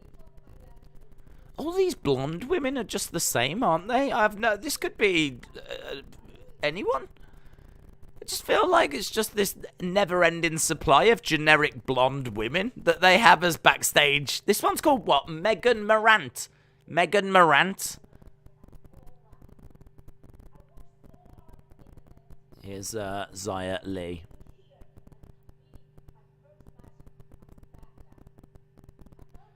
Why is the first letter of the first name always the same as the first letter of the surname? Megan Morant, Sarah Schreiber, Charlie Caruso. Renee Young was different, and Kayla Braxton's different, so we ignore them. But other than that, my theory holds up. Here's Zaya Lee, Remaster Chew and the Drunkard Hugh. Oh, it's that guy. He's always at, like, pay-per-views holding up signs. I don't know what Chew and the Drunkard Hugh is. But here's Zaya Lee. Watch out, front row! Watch out! Huh! She hasn't gone as in, like... She's kept it a bit tighter, actually. You know when she does a little performance? Yeah, it's just a little bit more...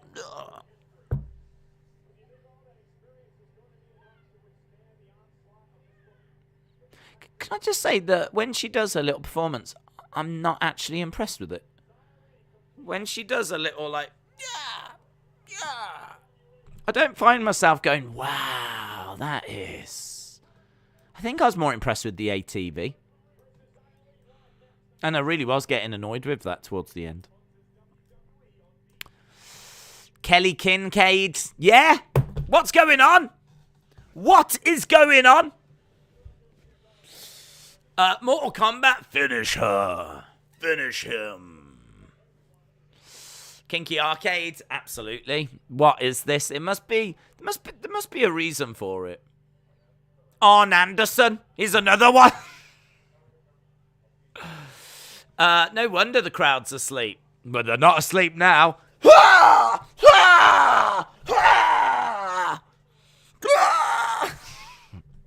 That'll soon wake them up.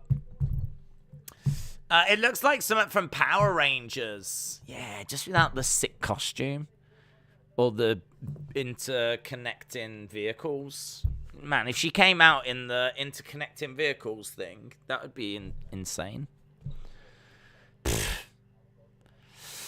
Deslin Days. Deslin Days! Oh! Plays radio. Kelly? Christian Cage? Oh my god. It's an absolute conspiracy. Carrion Cross. With a K? They even spelt it with a K.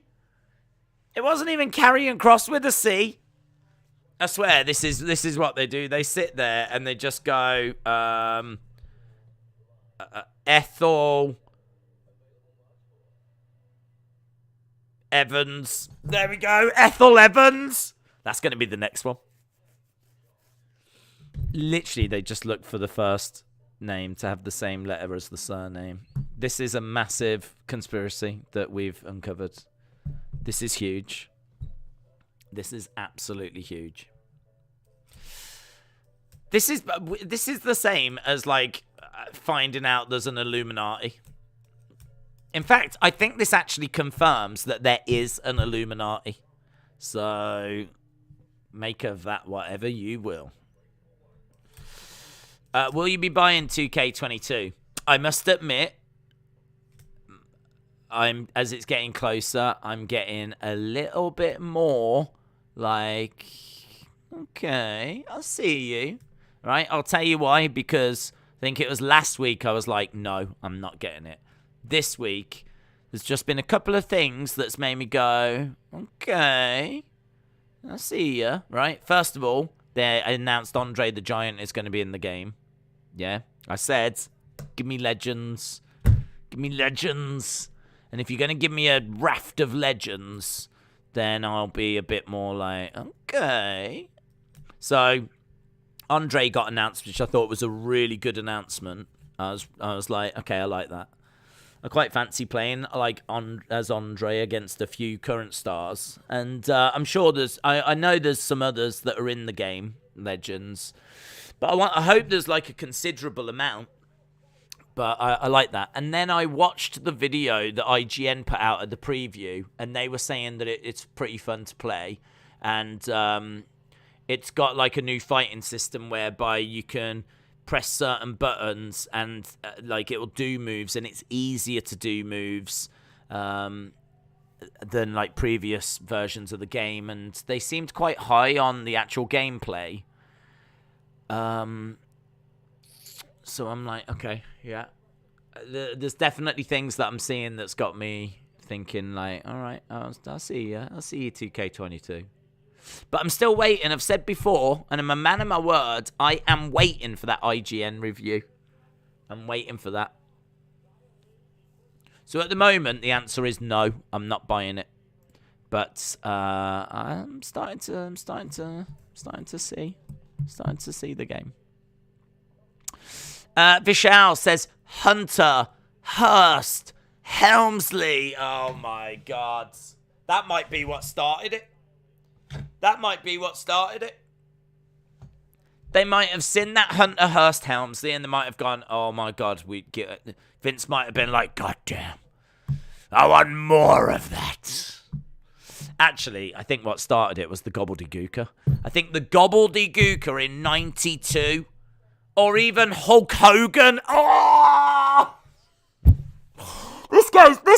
Oh, Bob Backlund! Oh my God! This conspiracy goes all the way back to the 70s! The 70s! Bob Backlund! Hulk Hogan! I can't believe it. Sergeant Slaughter! How has this never been acknowledged before? This is like a whole new tribal chief that needs to be acknowledged. This is the tribal chief of conspiracies. We need to acknowledge it. You're absolutely right, Vishal. You're absolutely right. Ravishing Rick Rude. Bam, bam, Bigelow. I can't believe it. It was right there in front of our eyes all this time. It was right there in front of our eyes. They've been doing this forever. I can't believe it. I just can't stop seeing examples now, like Giant Gonzalez. Wesley says, Days, is Stone Cold versus Kevin Owens official yet? No. No. No, not official. We're underway with Natalya against Zaya Lee. That's where we are. Wrestling Ways.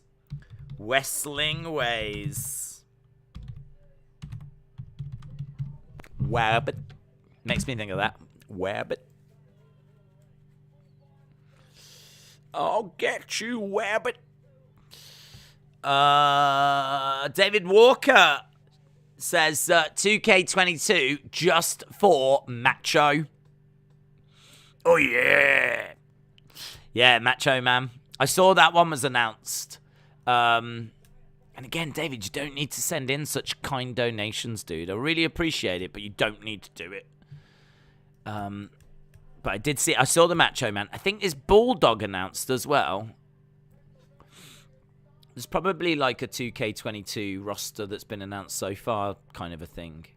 WWE 2K22. I don't care about the current stars. They're all going to be in it, aren't they? What current star is not going to make it? I'm sure. And if they're not, then they're going to be so rubbish. They don't deserve to be in it. Yeah.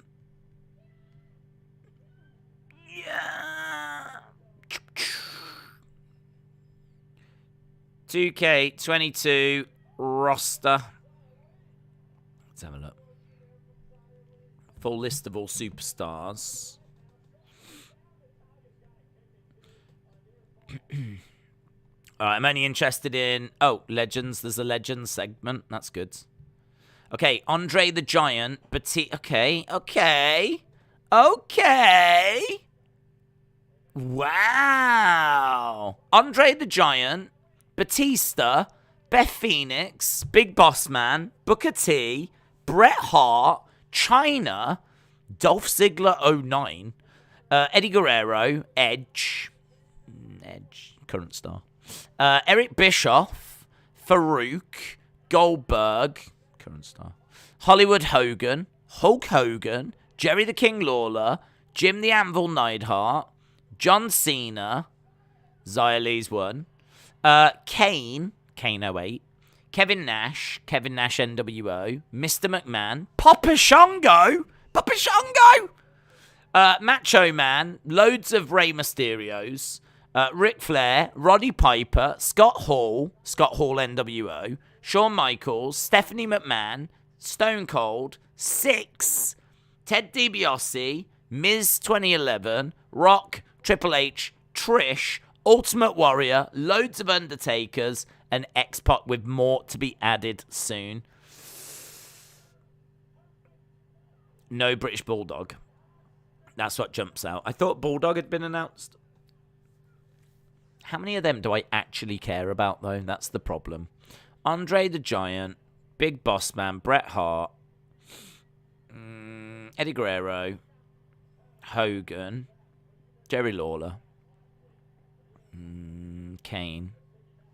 Don't really care about Kevin Nash. Papa Shango, Randy Savage, Roddy Piper, Ric Flair, Shawn Michaels, Stone Cold.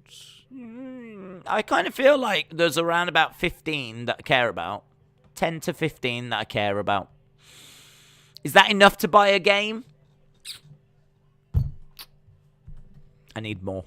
I need more. Give me more. Give me, give me, give me, give me, give me. Legends. Give me, give me, give me, give me, give me. Legends. That's what I want.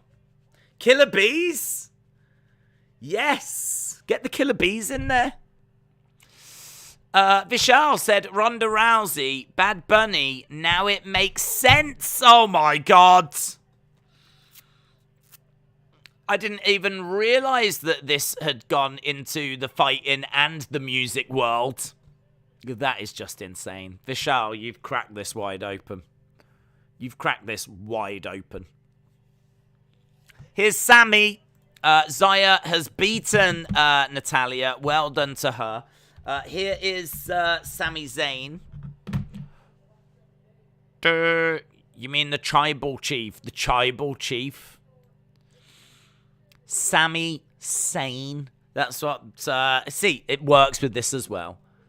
Sami Zayn. And they were like, why don't we just go Sami Zayn? We'll just tweak it.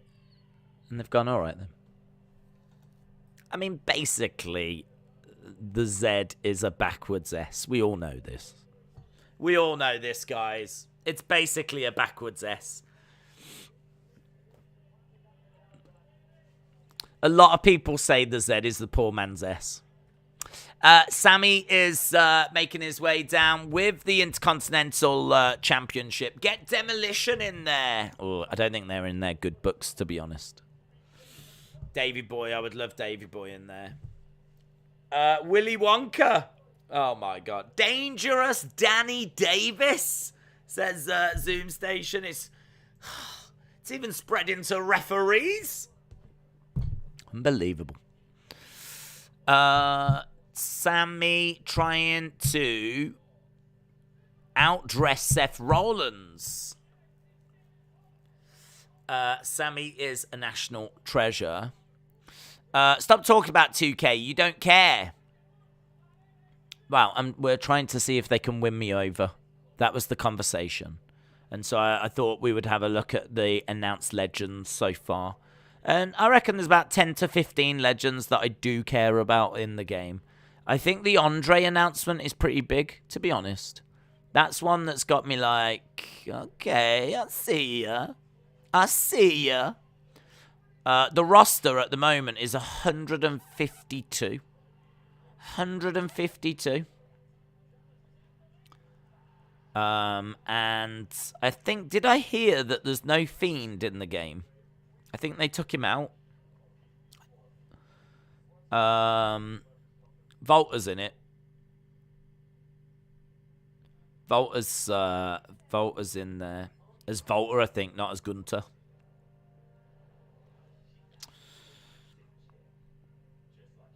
I'm just having a look, seeing who else is in there. Imperium are in there, actually. Dominic's in there.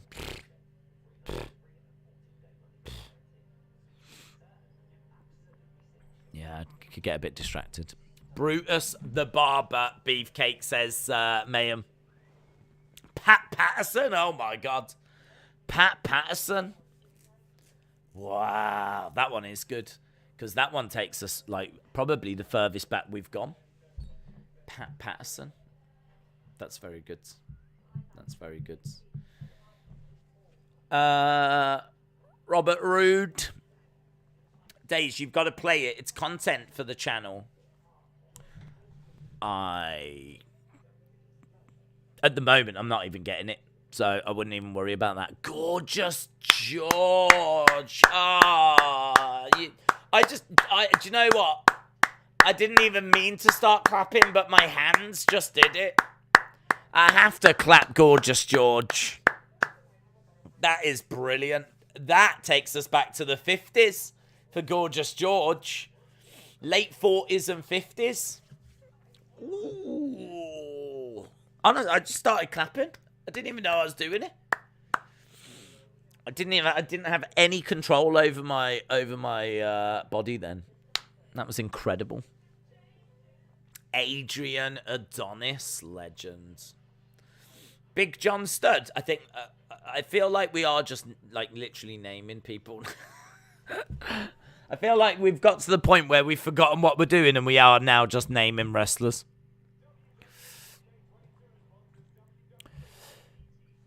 Right.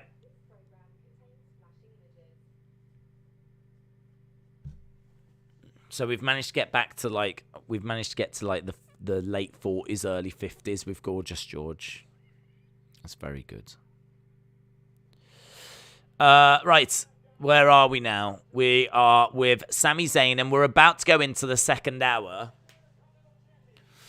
There hasn't really been much on this show, has there? So far. Maybe it's just me. Here's Sami. Let's see what Sami's got to say. He's singing "Oh Happy Day." We've got the belt on a plinth. Justice. Justice is served. There is the Intercontinental with the Sami Zayn side plates. I love Sami. I love Sami. Massive conspiracy. I'm guessing we're going to see Johnny Knoxville come out.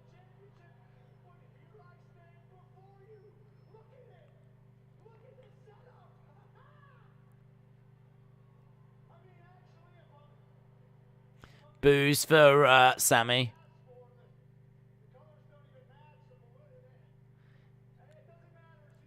Sami says the colours don't really match, but it doesn't matter. So Sami's in there with a gold jacket. This is the Intercontinental title celebration.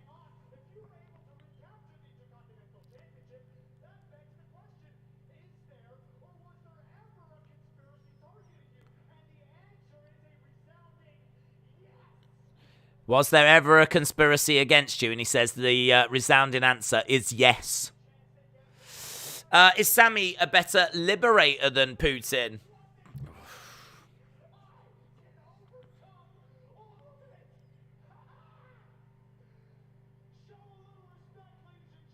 Show some respect, says Sami, as thumbs down. Why not make the IC title the same WWE logo? It's just dumb. Random wrestler names like Goldberg, says Dylan Gaming. What's going to happen to Naomi and Deville? Well, I don't know. Deville's doing something with Ronda at the moment. She's got a match next week.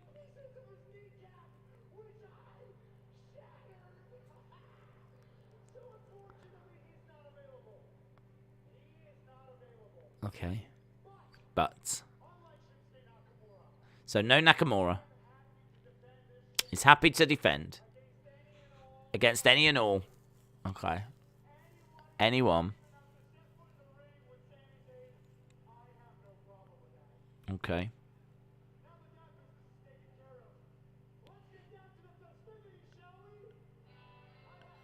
Here's Johnny.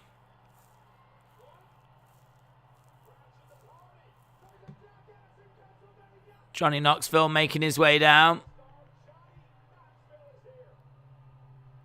Johnny Knoxville jumping into the ring. He got an alright reaction when Johnny Knoxville came out.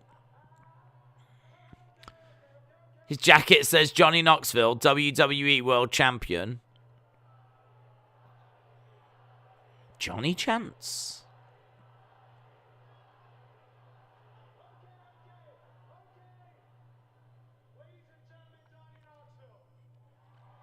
Ladies and gentlemen, Johnny Knoxville.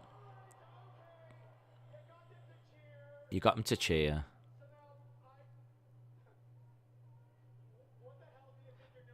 What are you doing here?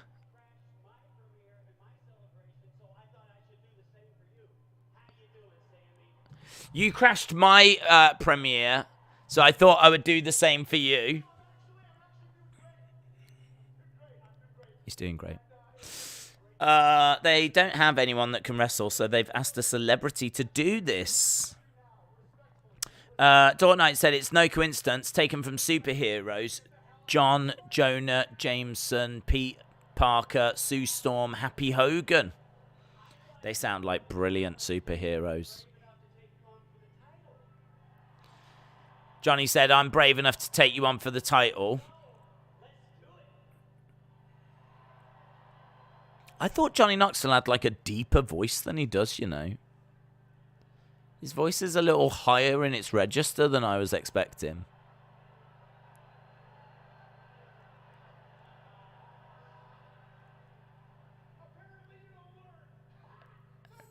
Sami says, apparently you don't learn.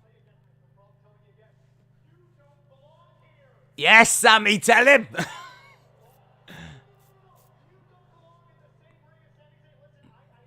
Yes, these are facts.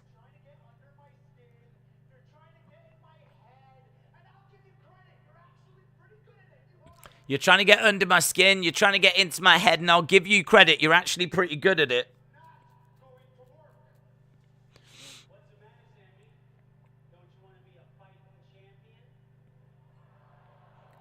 Don't you want to be a fighting champion? And the crowd are into it, man. The crowd are like, ooh.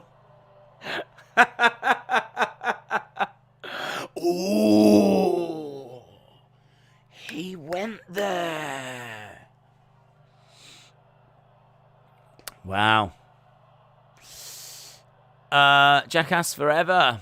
I don't mind the Jackass films. I don't need this.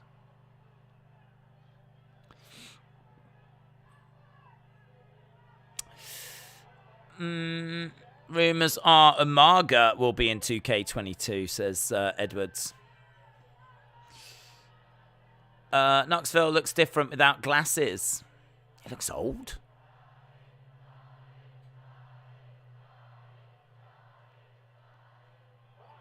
He jumps in and he punches Knoxville in the face. Knoxville goes down.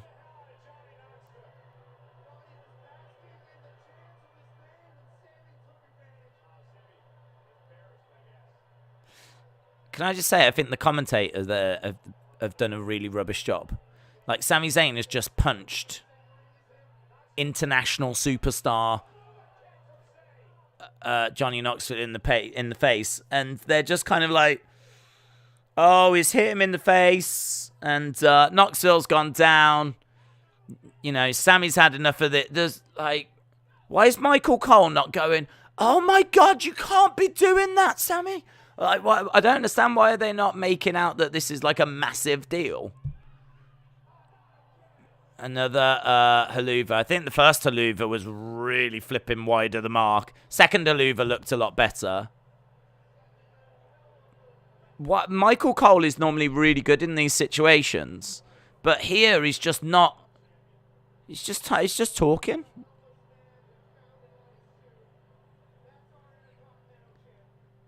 Is this not meant to be a massive, like, Johnny Knoxville has just been, like, attacked. He's just been punched in the face on, like, network TV. And Michael Cole's like, he's hit him. Johnny Knoxville's gone down. Sami just seemingly couldn't take any more. It just feels like cold water's been poured all over it. I mean, that segment is not even for me. Right? I don't like any part of this feud, but I'm amazed that we don't have Michael Cole losing his mind at the fact that Sami has just, like, attacked Johnny Knoxville. I don't know. I don't know. You know what? Knoxville is all right on the mic, says Darcy. Top Tier said, this is what the IC title has become. Daniel said that kick was absolutely terrible. His boot was literally sitting on the rope and Knoxville didn't sell it as it missed that much. The IC title deserved better 5 years ago, but not now. No, we can't think that way. We can't think that way. We can still save the IC title. Just because it's been booked horrifically in recent years doesn't mean all of a sudden it doesn't. No, even the 24/7 belt doesn't deserve this. We can save it. We can save the IC belt. You just got to put it on someone that's going to defend it in great matches and, you know, give it some prestige. Knoxville sounds stiff on the mic. Halftime scores, yes. Halftime scores. Get in your halftime scores. They say full roster will be revealed next week. Bulldog has got a chance of being in. If he's not in the base game, he might be in the Hall of Fame DLC. IC title needs The Miz to become relevant. Yeah, funny you should say that. Look, Mikhail says it, and then right afterwards, James says it as well. Maybe it does. Maybe it does. I mean, the great thing about The Miz is that he puts over how prestigious it is. I mean, in all fairness, Sami was like, you know, Sami couldn't have made like any more of a big deal as to how much it meant to him just at the start of that segment. Zoom Station said 5. Siney says 5. Luke says 4. Shola says 7. Rice says 6.36. Bunkers says 4. It says Opposition Dre says 6. Almighty Nick says 3.5 custard creams. When is the Madison Square Garden show? It's on the 5th, which I think is next Saturday. But nothing's been announced that it's being shown. I think it's just a house show. At the moment, anyway. I'm going to say 5.5, says David. Pass Fufu says 6. LD Cool says 7. Austin says 5.5. I would have preferred a ladder match, says Mark. Ricochet, Sheamus, Nakamura, Holland, Zayn, and you could put Johnny in it. Says 3. Sean says 5.5. Ronnie said 5 out of 13. We've got lots of 5s. We've got 5.5, 6, 3, 4.25. Gaming in Real Time says 3.1415926. Very accurate. The 90s IC is only second to the Winged Eagle, RIP Reggie Parks. Master Chief says 5.25. Amy says 6. Ledge Killer says 5.5. Austin says 5.5. Shannon says 5.5 ATVs. J14 says 5.5. Ronnie said 5 milk slices out of 10 milk slices. I will admit I wasn't overly impressed with the milk slice. I'm not a milk slice hater. I definitely don't want that being branded around. But when I finally tried the milk slice, I don't know. Guys, it was fine. It was fine. The punch is not bad, actually. The first punch is not bad at all. Then this has got to be the second haluva. Yeah, the second haluva connects. The second haluva is nice. So the second haluva's good, and the first punch is good. The second kick is awful. We got Sami and we've got Adam Pearce.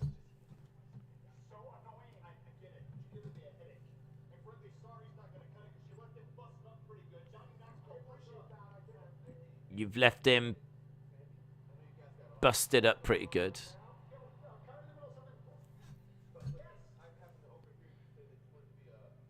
You want to be a fighting champ? I'm here to step up. Sami Zayn against Ricochet. That'd be... Next week. Ricochet, Sami Zayn. Here's Sasha. So, well, I mean, Sami's going to win that, isn't he? Because surely he's building towards a match with... And they ain't going to take the belt off him now, surely. Please welcome a 6-time women's champion.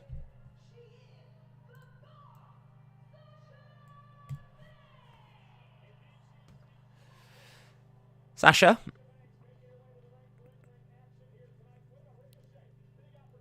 In-ring action for Sasha. First ever woman to compete in Hell in a Cell match. The boss. Signature move is the bank statements.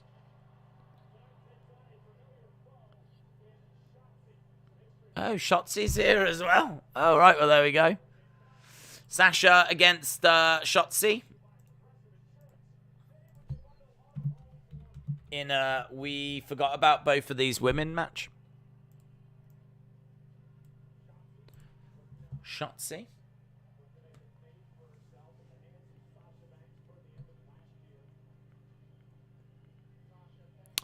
Boss time. Boss time. Naomi. Bring it to the floor. Right, Naomi's making her way down. What's she giving out? Giving out a glow stick. Big glow stick as well. That thing was huge like this. Right, she's going over to commentary. What's your halftime score? Probably about... Same as you lot, really. Probably in the 5s. I don't really think there's anything that's really grabbed me on this show. There's nothing that I think's been disastrously bad. I mean, apart from that, like, first haluva kick, that was disastrously bad. I thought Los Lotharios New Day was all right, but then the ending was silly with the ATV thing. Ronda was all right at the start, but then, like, Sonya Deville attacking. And the punishment is, well, now you've got to have a match against her. It's just like, I don't know. It's all a bit silly.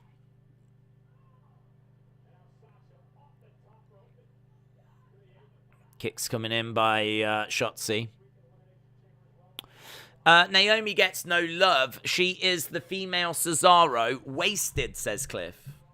LSW said, really interested to see what Sasha is given for Mania. I wouldn't mind if it was Naomi.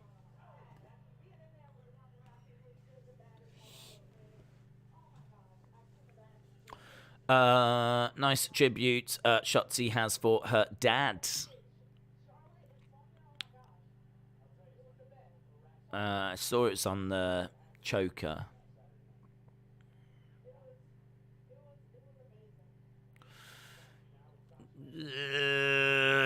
Shotzi went to pick up Sasha. Sasha kind of prevented it, and they managed to save it. Oh, double knees right in the face of Shotzi.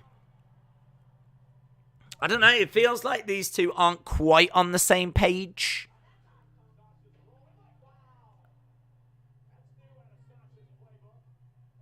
Sasha says it's boss time. Backstabber. Bank statement. And Shotzi taps. Shotzi taps. She's got dad armbands. Oh. Wonder why she's wearing so much dad stuff.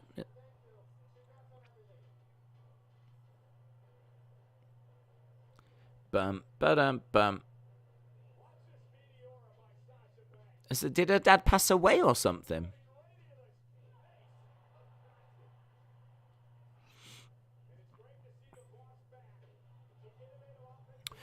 Ronda is going to end up being a waste of time when they could have pushed more talented women who actually care about pro wrestling, who could be megastars with the right push, says Cliff. Naomi getting into the ring. a wink towards Sasha.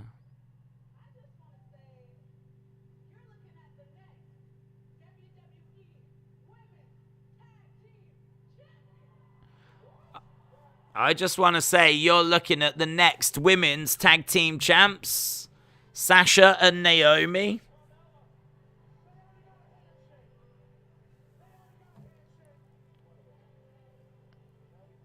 Globos. Matthew Breckshirt says Shotzi's pop did pass away. Probably explains why we've not seen her then. Here's Madcap Moss and Happy Corbin.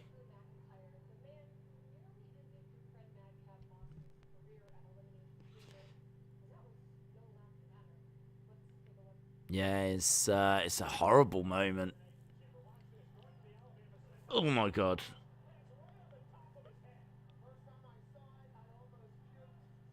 Oh my god. Oh my god. It's so bad. It's so bad. When he gets spiked down right on his head.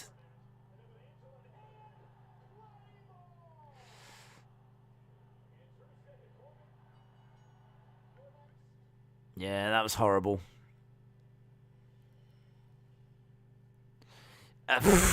Happy Corbin laughing, and Madcap's like...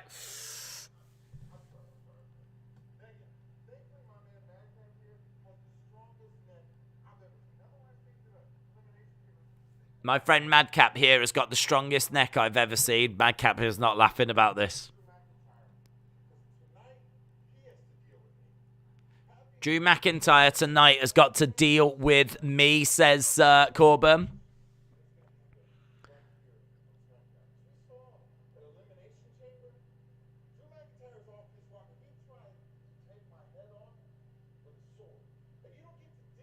Oh, he's lucky he didn't break his neck. I know, man. That is... Oh, it's just awful.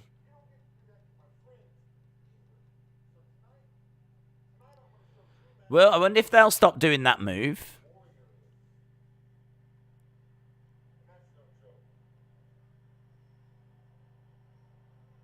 Madcap's not laughing at all. Right, here is Drew.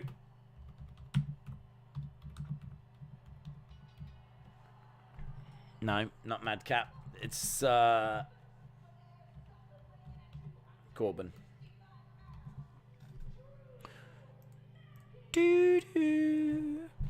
Sonny said, did you see my email with the arts? I haven't, no. In all fairness, bud, I don't really check emails till I get to a Tuesday. So, you know, I just let people send in whatever for the wrestling escape pods. And then I just go through. It's just easier to go through it, like, all at the same time. So, I will see it on Tuesday. I'm sure that it is goated.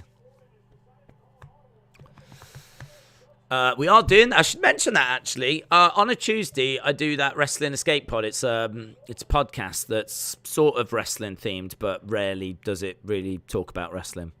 And I think we've got to the point where we have now just given up. And we are going to ask you lot to send in videos of you singing. And we're going to crown a WEP idol, a Wrestling Escape Pod idol, singing idol. That is this Tuesday. It's going to be the hour before we start our NXT stream. So if you're interested, join us. That will be live. And people are already sending in their clips. So I haven't seen like who's sent ones in yet. But if you're thinking of doing it, do it. Do it because it's going to be a lot of fun. It could be a really, really fun episode. So if you've ever wondered about like what some of the people in the chat look like, then you'll be able to jump over and not only see them, but hear some of them sing on Tuesday. That is going to be 6 Eastern. And it should be a lot of fun. Anyone can enter that as well, by the way. You just got to send that a video clip of you singing to wrestlingdays@gmail.com. WWE commercial break. We are at commercial break. Yeah, we've got 39 minutes left of this show. The one thing I'll say about this show is it's not dragging. I'm not sitting here going, oh my God, there's still an hour and a half to go. Like, it's not dragging. But there hasn't really been anything that's really grabbed me either.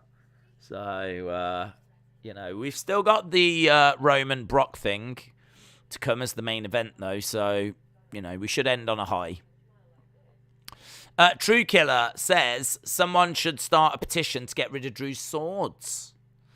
Dark Angel said, is WEP anything like WAP or no? It's exactly the same. Exactly the same.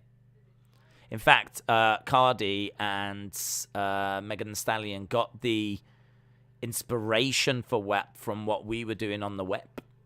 So, if you enjoyed that, you should definitely jump over on Tuesday and join us. I accidentally made the eyes terrifying. Okay. I hope Triple T gives you a headache again. Okay. Drew needs to ditch the sword. It's made his character feel diminished. I agree. Team Bad is back minus Tamina. That's a really good point. I didn't think of it that way. I like that. I would say something about that freaking, but people might say something nasty and make me laugh. 2K are making Lego football games. 2K are making Lego football games. Knight, please explain that further, because I am interested in what you're saying. What does that mean? Seeing when Moss landed on his head gave me flashbacks of Sabu breaking his neck versus Benoit in ECW, earning him the nickname Crippler. Oh, it's awful, isn't it? Days, sing WAP. I honestly don't even know the lyrics. I remember everyone being like crazy about the song, and the song was like blowing up. And so I checked it out on YouTube, because I never listen to the radio, so I never hear new songs. And I checked it out, I was like, is this it? Is this what everyone's going crazy for?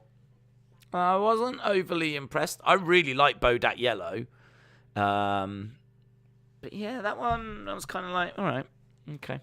I didn't hate it. But I was like, this is... I think it's probably the lyrical content that got people, like, excited. Are you streaming football tomorrow? Yes, we've got 2 games. We're doing Man United Watford and I think Everton Man City. And then we're doing UFC on the night. It's the fact it doesn't look like a sword. I hate the whole sword thing. It's never ending. Rai says Kim Kardashian. Yep. Fun fact, she was named by Vince McMahon. Jay said the song isn't that good. People do only like it for the lyrics. The song is trash. I like most of her other songs except that one. Yeah, I agree.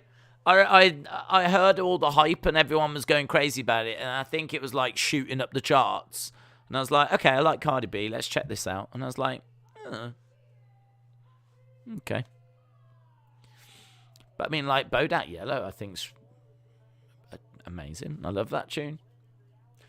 I like the one she did. She's done a few good ones. Like she did Finesse, which I really liked. She did one with Bad Bunny as well, which I thought was really good.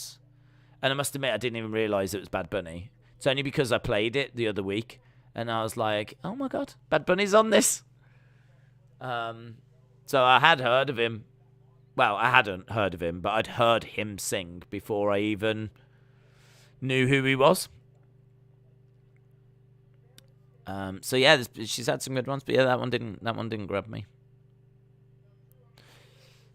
Days, I tweeted you AEW. They've got the first Owen Hart merch out.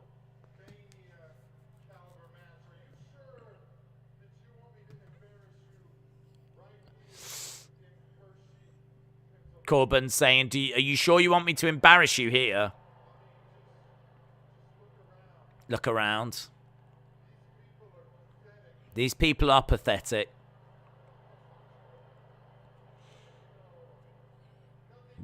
In fairness, they do look pathetic.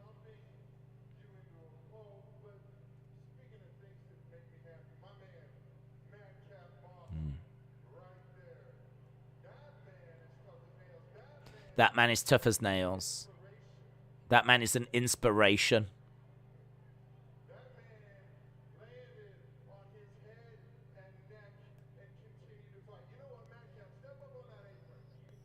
Step up on the apron.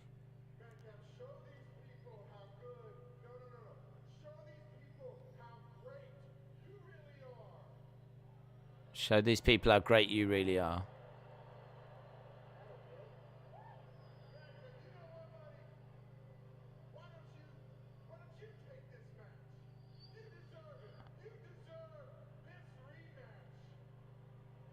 My neck. Madcap's like, yeah, but my neck. This was meant to be Drew against Madcap, and then it became Drew. They announced it on Twitter as Drew versus Madcap. Then it became Drew versus Corbin, and now Corbin's making it Drew Madcap again.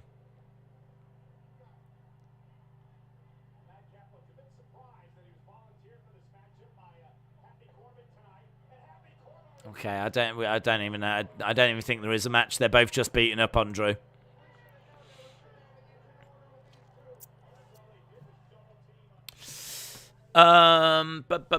Is there more than one round of Wep Idol? It really depends how many people enter.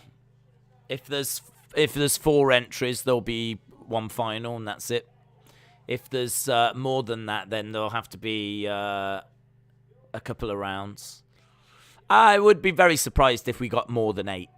I would love 8, because that would mean that we could do 2 like semi-finals, and then we could do a grand final. So I would love 8 entries. That would be brilliant. No, he's going for the Alabama Slam. Do you know what? If he does hit this, fair play to Madcap. Madcap holding on, and he gets out the ring. McIntyre is a horrible bully. Horrible bully. Isn't it the guy that he dumped on his head and almost broke the guy's neck? He's now just grabbed him and gone to do it again. Horrible, horrible individual Drew McIntyre is. Horrible.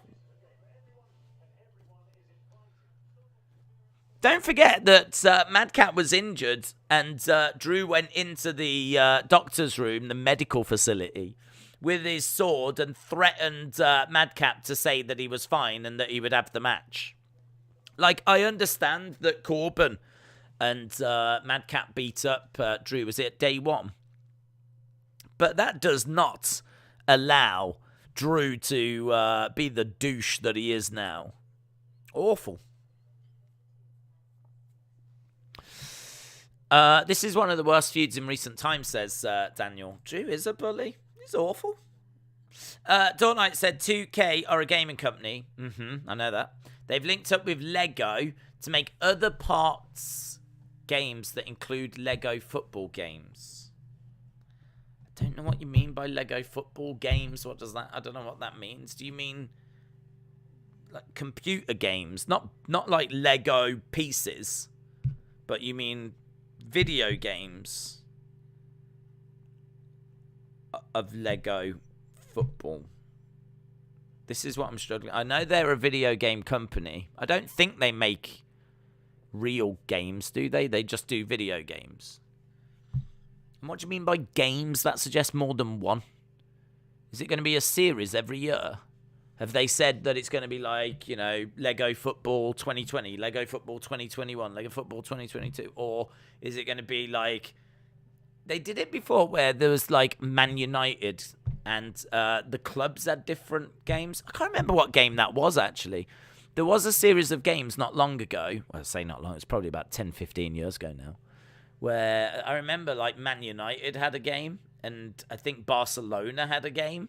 And they all kind of came out. But each team had its own individual game.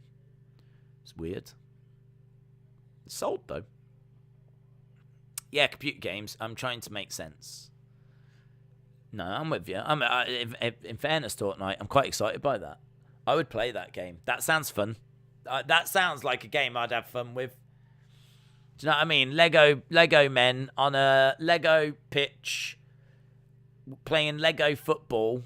I kind of feel like that opens it up to loads of customization options. Imagine the stadium builder for that. If I was doing Lego football, The one thing I would want would be to be able to design my own stadiums. Because imagine the stadium designer and builder in that game.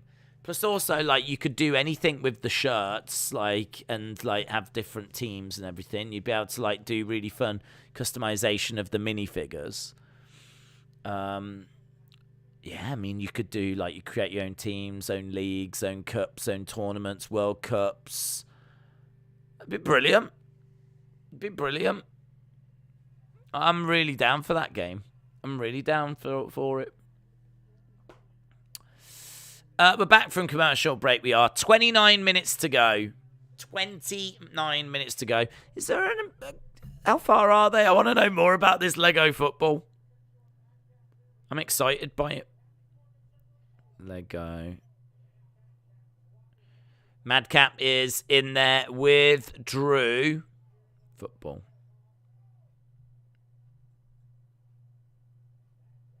2K. 2K reportedly creating Lego football and racing.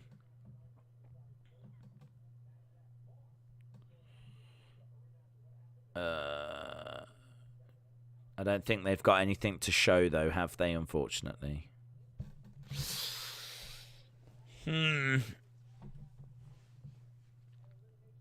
Right. Drew, Corbin. No, Drew, Madcap is where we are. It's a bit dull tonight, isn't it? Just waiting for something to flipping happen that's going to be, you know, exciting. I feel like this has been a 2-hour show that's had pretty much nothing for an hour and a half, and we are literally just waiting for Brock and Roman. What's tonight's main event? I think it's the contract signing between Brock and Roman. SmackDown has really declined since the draft. It's basically an hour and a half of little to nothing, and then a great Roman segment to end the show. Thoughts? My thoughts are that's exactly what I just said, and I didn't even see your comment. So I think, you know, a lot of us here are probably on the same page. Do you think Sasha Banks was given the short end for Ronda? Because considering she's in a tag team, it feels like Ronda took her spot. Yes. If Ronda didn't come back, Sasha would have been in that position. Drew is the one that deserves to be Universal Champ and WWE Champ, says King Savage. Madcap Moss with a thumb to the eye of Drew. Drew gets thrown into the ring post. DDT by Madcap. 1, 2. Shoulder up. Shoulder 1. Takes on to no one. Always bullying Austin and saying we should ignore William. I mean, yeah, that sounds like me, definitely. LSW said, I feel like the creative is just waiting for Brock versus Roman. Cliff said, this show is a bit of a drag. It is a bit of a drag. Cody Rhodes is backstage. Well, get him out there, Jesus! This show needs him. Get him out there. I don't care if he's dressed as Stardust. Get him out. Claymore out of nowhere by Drew. And Drew wins. Cody spotted backstage. Morning from Nigeria. Good morning, Nigeria. Hope you are well. You're joining us at a decent time if you are just joining us, because the show's not been brilliant, but we are getting to what promises to be a very good part of the show now.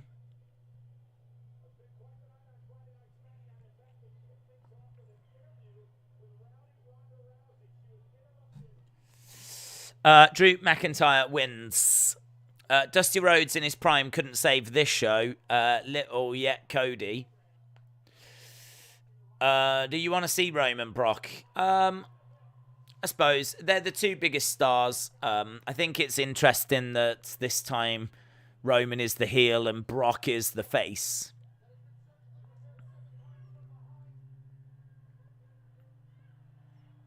We're just seeing what happened earlier tonight with Sonya, Ronda, and Charlotte.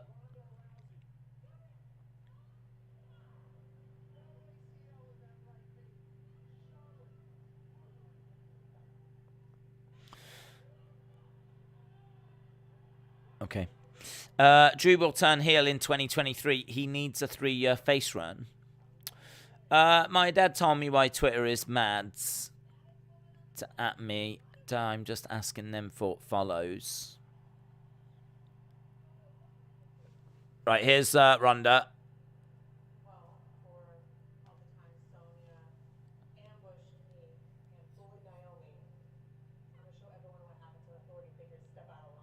I'm going to show everyone what happens when authority figures step out of line. Does her t-shirt say Hot Mom?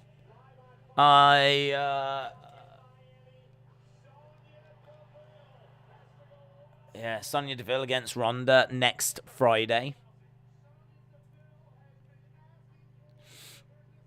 So, Ronda Rousey against Sonya next Friday. That'll be fun. See Ronda in action. You don't get that every week, do you? Right. Here we go. Oh. 23 minutes of goodness is what we've got now. Here we go. Da-na-na-na-na-na-na-na-na-na. I wish they were going against each other. Dun, dun, dun. Megan Morant and Ronda Rousey. Oh my God.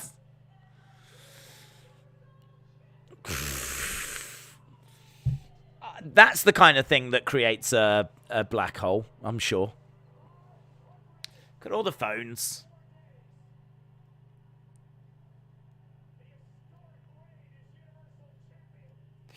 Cody held up the Stardust costume, says WWE. I just want follows from superstars because I'm a huge fan, says Johnny. Did you hear that Tony Khan has got a big announcement? I did hear that, yes. They've put a replay from the Ronda segment moments ago like it didn't happen 2 hours ago. 10-minute walkout. Here we go, says Rye. Yes! I gave Hogan the black eye at WrestleMania 6. That is a good sign. The guy that always holds up signs had the sign just, I gave Hogan the black eye at WrestleMania 6. That is a good sign. That's a good sign. If you go back to WrestleMania 6, Hogan has got a black eye, and the rumor was that it was Macho Man that gave it to him because he got a little bit close to Elizabeth, but that has been debunked, apparently. There's a sign in the background that says, Roman fears the beast.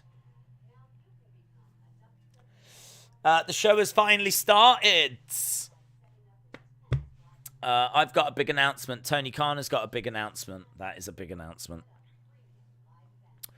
Wouldn't it be better if Roman didn't come down with the Usos? I think he would be better with just Heyman for a bit, says Fortnite. Don't know. I mean, I can understand, you know, this is Brock coming out, you know. I could understand Roman not necessarily wanting to be in there on his own. Not when he doesn't need to be. Time for the main event. 20 minutes. I mean, we are at commercial break, but I mean, it's going to be an interesting segment. They're giving this a little bit, considering it's just a contract signing. They're giving this a little bit of time. Like, you'd think this would only need about 10 minutes. Do you know what I mean? Like, what do we need 20 minutes for? I mean, I understand Brock's still got to come out, walk around the ring a few times, get in there, sit down, but I don't know, that's still going to give him, like, what, 15 minutes to talk? They're going to say for 15 minutes? Don't know, we'll have to see. It's Rampage live. Why are they doing entrances before the show? Is it live? I think it might be pre-recorded. I think it's pre-recorded. Perhaps they just want to get straight into it. Roman is still going to be on the ramp. He's in the ring. What if Cody comes out after the contract is signed and it's officially announced that whoever wins at WrestleMania will face Cody at WrestleMania Backlash, says Big T. Don't worry, Roman still walking to the ring. Biggest match in WWE history. What's your prediction for Colby against Jorge? I feel if Colby wrestles, he wins, but I don't think 25 minutes of wrestling will be dignifying enough. And I can see him wanting a knockout on the feet. I think looking at how Kamaru Usman was able to put Masvidal away, I would think that Colby stands a pretty good chance, to be honest. I think Colby might do it. I think Colby might do a bit of wrestling, and, he won't do wrestling for 25 minutes, but he might do the wrestling to start the fight off with.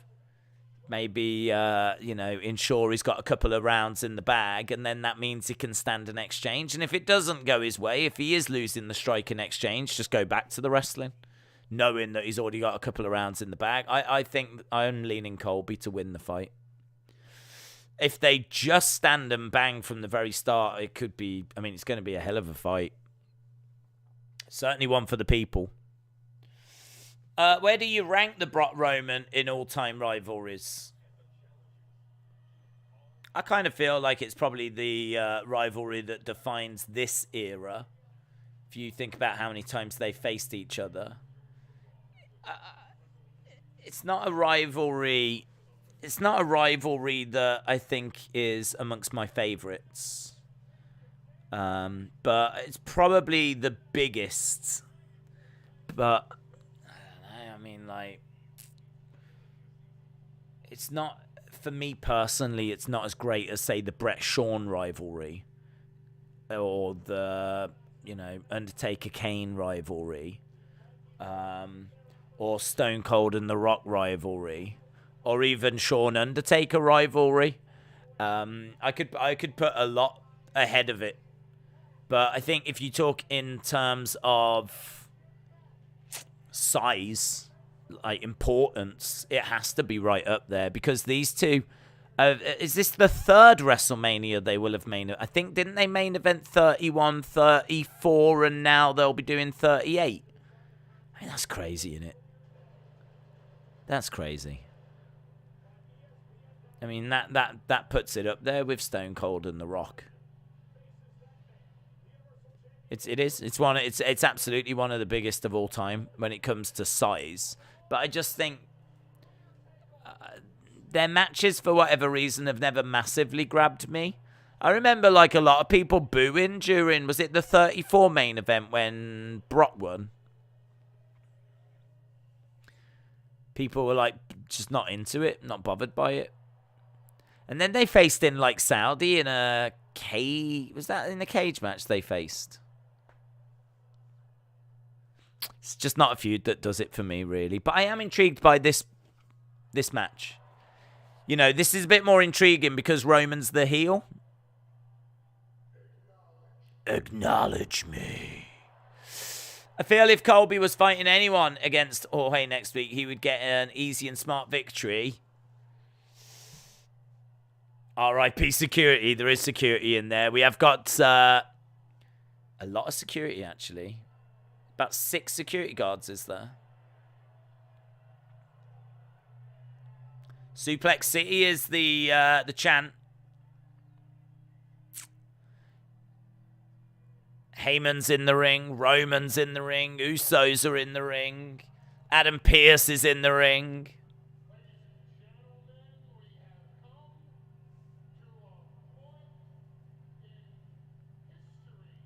We've come to a point in history.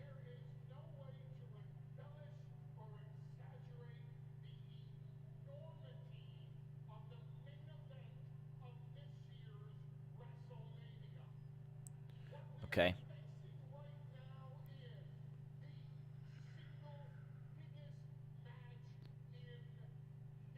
What we're facing right now is the single biggest match in history. Biggest WrestleMania of all time.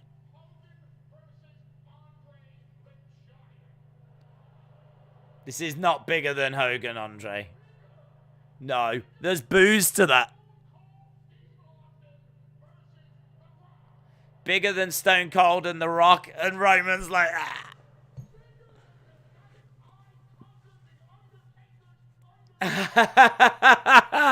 Bigger than the night I conquered The Undertaker's streak.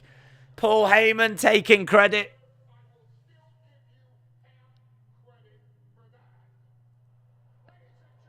He says he'll give Brock half credit.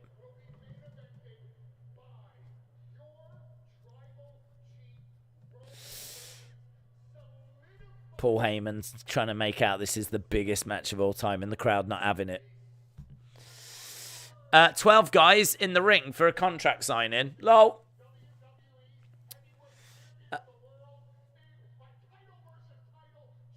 Okay, so Heyman's doing his thing right now. Was Cena CM Punk big rivalry? Oh, absolutely. Absolutely.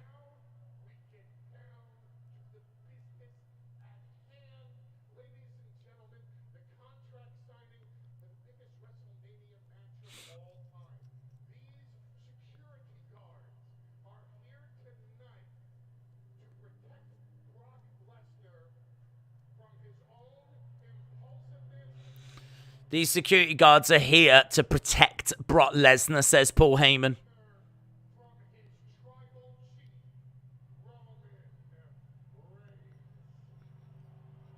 Okay, booze.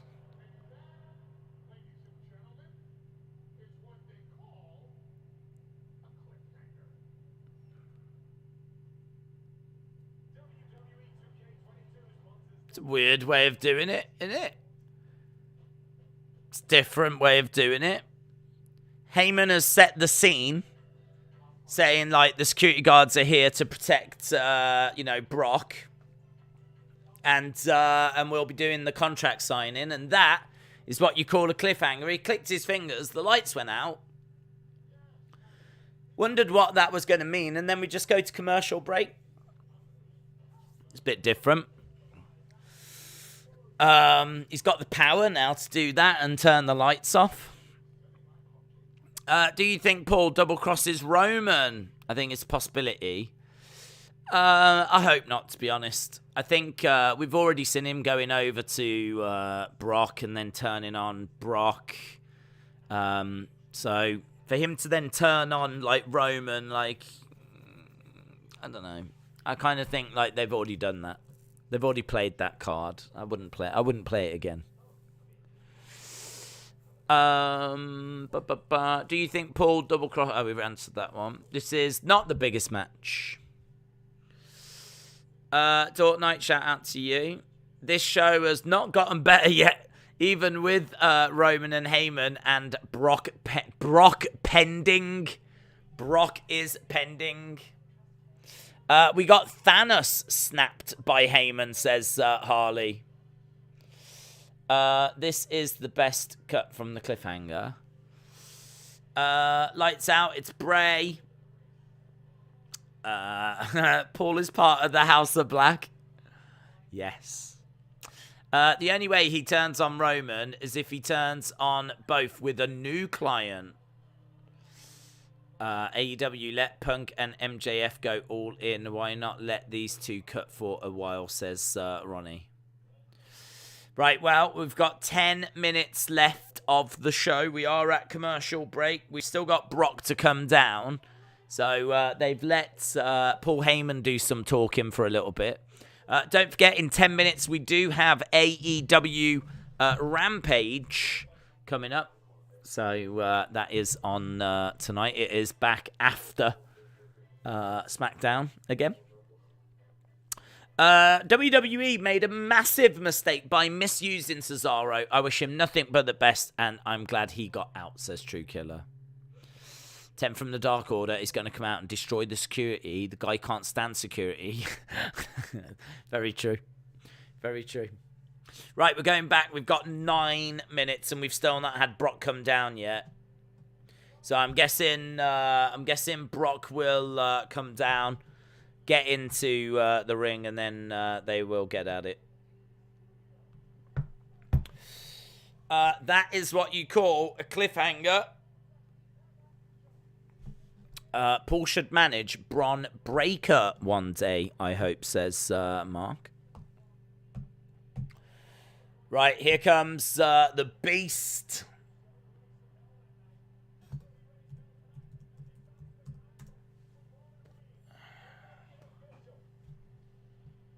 Dun, dun, dun, dun. He's coming out. He's got the cowboy hat on. There's a kid in the crowd that's got a sign that says, warning, F5 ahead. He's got the cowboy hat on. He's got... he takes it off. He's got... he's been stared at by Roman. Look at that dude! It's a dude in the crowd that's absolutely jacked. He's got like a lumberjack kind of top on. He's like, yeah! Must be like his friend. Oh, he's brought his friend along.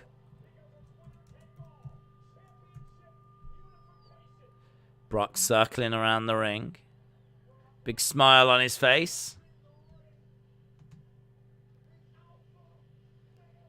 He's got the championship... champion Brock over his shoulder.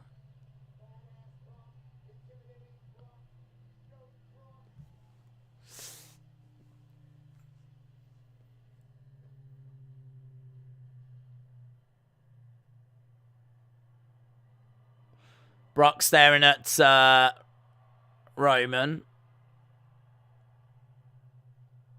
Smile on his face. The championship put on the table.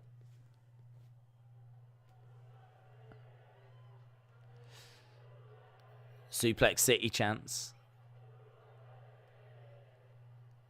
How long we got? 7 minutes.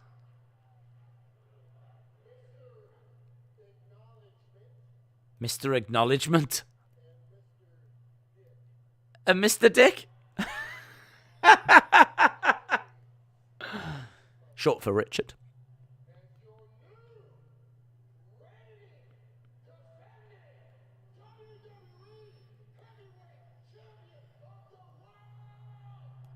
Brock's doing his own intro. Brock's doing his own intro. Paul Heyman just staring. Look. Roman just having a little look at his watch.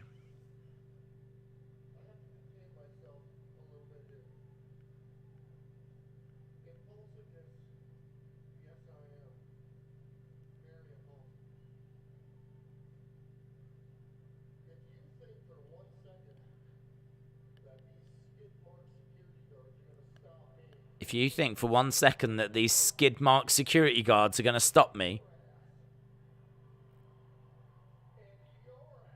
Oh, he said he's going to kick the ass of Roman and Paul.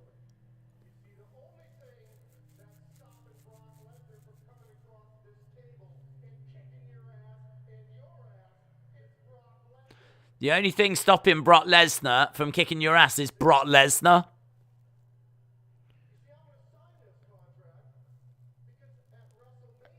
Alright.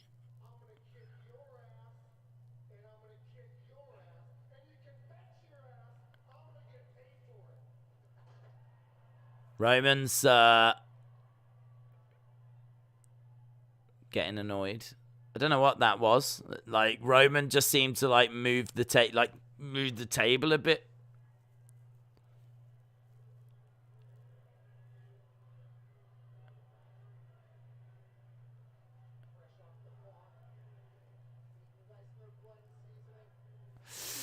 Ass kicking Brock. Contract gets thrown at Roman.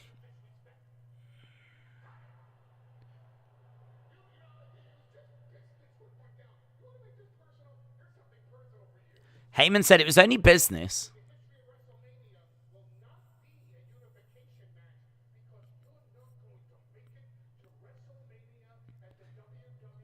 Heyman said you won't make it to WrestleMania.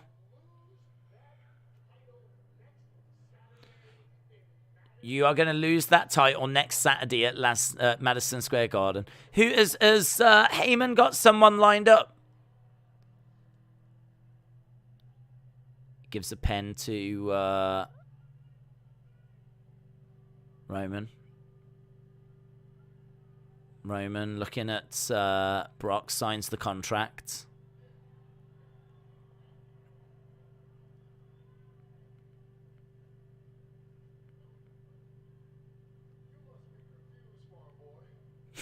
You must be confused, farm boy. That title is my title. I'm gonna smash you.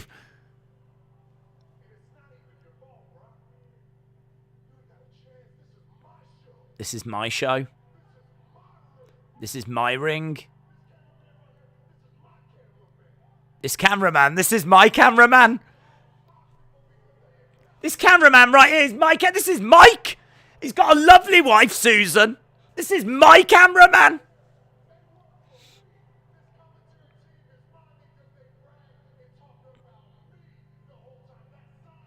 That sign. He's like a dog. That's mine. That's mine. That's mine. That lampost's mine. That postman's mine. What is them birds off Finding Nemo? Mine, mine, mine, mine. It's like them. Mine, mine, mine, mine. Brock Lesnar. Beating up the security guards. One just got smashed in the face with the chair. 3 just got knocked out the ring with the table. Oh, jeez. F5. How long we got? Couple of minutes. Mine, mine, mine. There we go. Face to face. And the security guards get chucked around. Dun, dun. I'm waiting to find out who the flip is going to be defending against. What I don't understand is that Heyman keeps saying, like, you ain't going to make it to WrestleMania. You've got to defend at Madison Square Garden. But who? Against who? If you're going to mention it on TV, then who? Who's he defending against? What do you score? WWE Smackdown. Let's have a look. Dun, dun, dun, dun, dun, dun, dun, dun, dun, dun, dun, dun, dun. 575 or below. Below. It's Lashley. We found that out on Raw, says JDE. Is it? I didn't hear it. That must have passed me by. Jake said, I'm going to head off. Why didn't they mention him then? Why didn't they mention Lashley? I don't understand.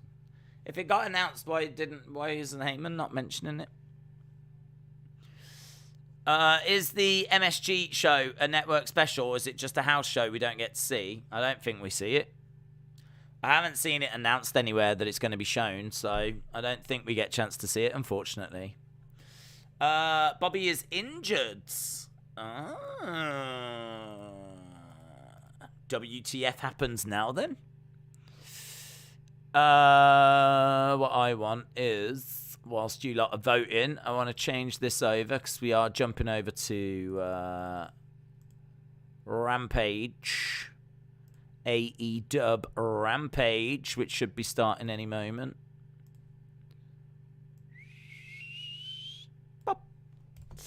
Brock had a really cool belt buckle, says Rai. Let's press go. Right, we're starting with Rampage with Andrade versus Sammy Guevara. Could be a good opening match, this one, in all fairness. Heyman said it was Lashley, but if he couldn't be cleared of his concussion, then he'd find someone else suitable, and Lashley is injured. When was this? I've missed all this. I don't know when he said this. I completely missed it. You say this was on Raw? Wow. Why are there 2 belts in this one? I don't know. Is he still carrying the 2, is he? I know he has been. But as soon as we went over, they were both in the ring. Roman and Paul have done better work over 18 months than what Brock and Paul did over 20 years. It's going to be Lesnar versus Via at MSG. Austin with a 5.5. Benzilla with a 5.5. Heyman will tell Brock right before your opponent is coming through the forbidden door. Lashley has had a shoulder injury and looks like he needs surgery. Brock injured Lashley with his rushed suplexes, forcing him to turn on his shoulders. It was in the opening segment. I remember him saying about... you got to defend at MSG, but I did not hear him say a name. If he's out injured, then they're going to have to get a replacement then, aren't they? The reason Lashley didn't wrestle in Saudi is because he hurt his shoulder. SmackDown tends to put me asleep for the first hour and a half, to the point I give it a 5, and then Roman injects some life and they end up giving it a 7. Yeah, I ain't falling for that this week. I'm sticking... I don't even think that last segment saved it that much. I mean, I enjoyed Roman saying, this is my ring, my cameraman, all that kind of stuff. And a couple of bits that Brock said, but that does not save that show at all. That is a well below average show for me. I have no problem. If I was voting, if I was choosing one, I'd be 5.75 or below. If the show's good, the show's good. If the show's going to be flat, like I felt it was tonight, then, we're never shy about saying that it was flat. So, I'm very honest when it comes to AEW and about the things I don't like. And I'm very honest when it comes to the things I don't like with WWE. And I do think this was a very weak SmackDown. What I would say, though, is it wasn't a SmackDown that I was sitting here going, this is horrific. It's not a horrific SmackDown. It's kind of, I don't know, passable or maybe, I don't know. But it's not a SmackDown that I thought was horrific. It's not a SmackDown I was like, what time is it? Oh, my God, we've still got an hour and a half to go. I didn't find myself getting, bored. Or, it wasn't, dragging. It was just a bit flat. It was just flat. The show never really got going. Until maybe that final segment, but even then we didn't really pick up much pace. So, it is what it is. I'd be a 5.75 or below. But we've had nearly 300 votes in, and we'll see what you lot think. Suplex on the entrance ramp. Andrade versus Guevara sounds like a good match on paper. Yeah, well, I mean, it's all right so far. From what I've been seeing. Both the belts are outside the ring. Andrade grabs one of them. Andrade El Idolo. And the referee jumps out. Why is the referee jumped out?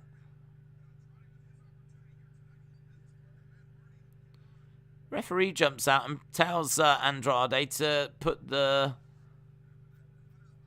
belt back.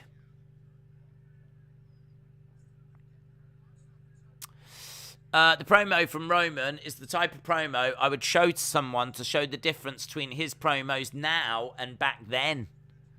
He has gotten so much better. It's unbelievable. Nice suplex by Andrade.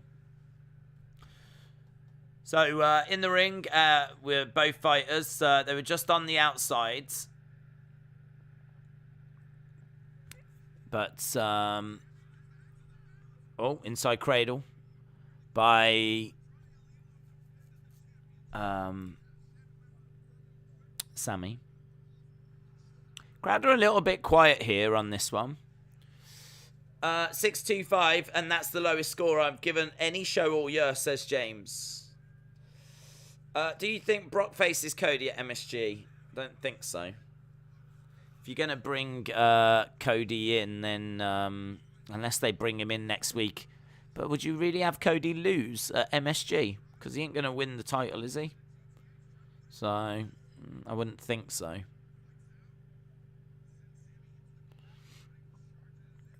Knee by Andrade.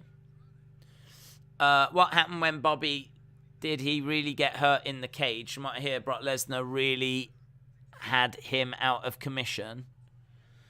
No, I think he was injured before he even stepped into the chamber, is what the reports were saying. Sami goes over the top, comes crashing down on... He kind of overshot it. He kind of hits Andrade, but sort of overshots it a degree, and Andrade is left kind of standing there and has to kind of fall down himself. So he goes over, he kind of hits him, and then Andrade kind of...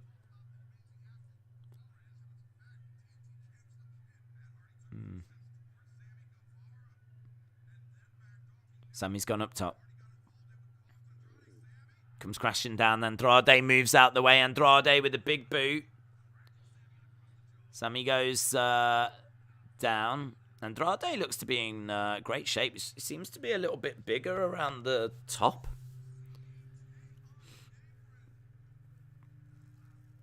DDT on the edge of the ring. If Roman wins the title, unifying match, one belt ultimately gets retired, they have to stick with the WWE title, and after unification, will they continue counting Roman's reign?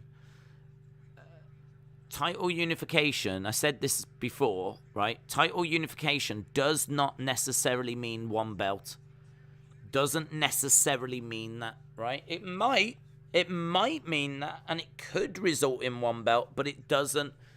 If they say that it's a title unification match, that doesn't mean the end result is there's only going to be one belt after. It just means that someone's walking away with both titles. So we'll have to see.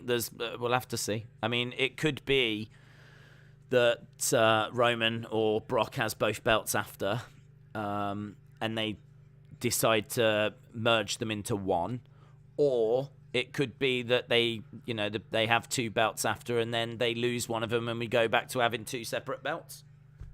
So that doesn't necessarily mean that it's just going to be one championship.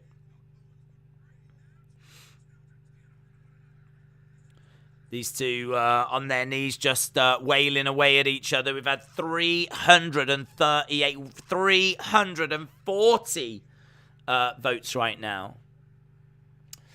I think they should make an open world GTA wrestling game where you can travel around a huge map, recruiting wrestlers, staging shows, building a wrestling empire, and fighting other franchises. Could be fun.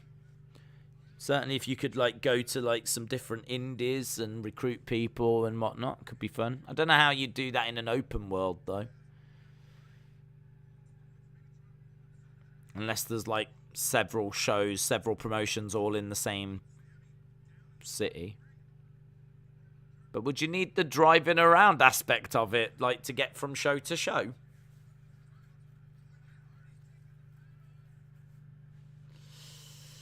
Maybe open world wouldn't be the thing you would need for that. You would just need to select what show you wanted to go to scout certain talent or whatever. But yeah, I mean, it could be quite interesting. Cody would lose, and wouldn't they be on TV? What would be the point? We've got Sami down in the corner. We're at 347. As soon as we get to 350, we'll end the poll. Double knees by Andrade as Sami moves out the way. We are 1 vote away from the 350. Sami's got Andrade up on his shoulders. Andrade gets back down, roll up. Trying to use the ropes to...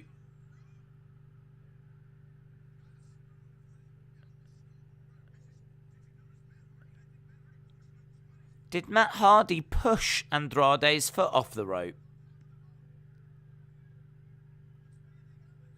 What was this? Look, 1, 2. What did he do? What was Matt Hardy doing? Andrade's foot was on the rope. The referee didn't seem to see it.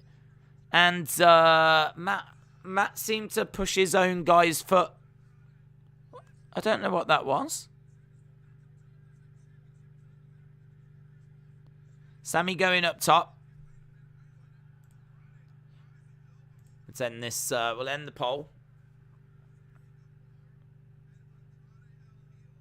Headbutt by Andrade. I wonder if that was meant to be a bigger deal. I wonder if that was meant to be like he pushes it off and then Andrade, I don't know. Kick. Andrade face first onto that top turnbuckle. What do you score it? 29% said 8 to 10. 26% said 6 to 675. So very close between those two different ends of the scale. 24% for 7 to 7, 7.5, and then 5.75 or below with 19%. So very close between the 8 to 10, 6 to 6.75, 7 to 7, 5. And Sami has picked up the win here. Sami has picked up the win. I wonder if there'll be any fallout from Matt Hardy trying to knock Andrade's foot off the rope. That match was all right. That was all right. Matt pushed Andrade's off the rope, but his right foot went onto the rope at the same time. What were they trying to do then?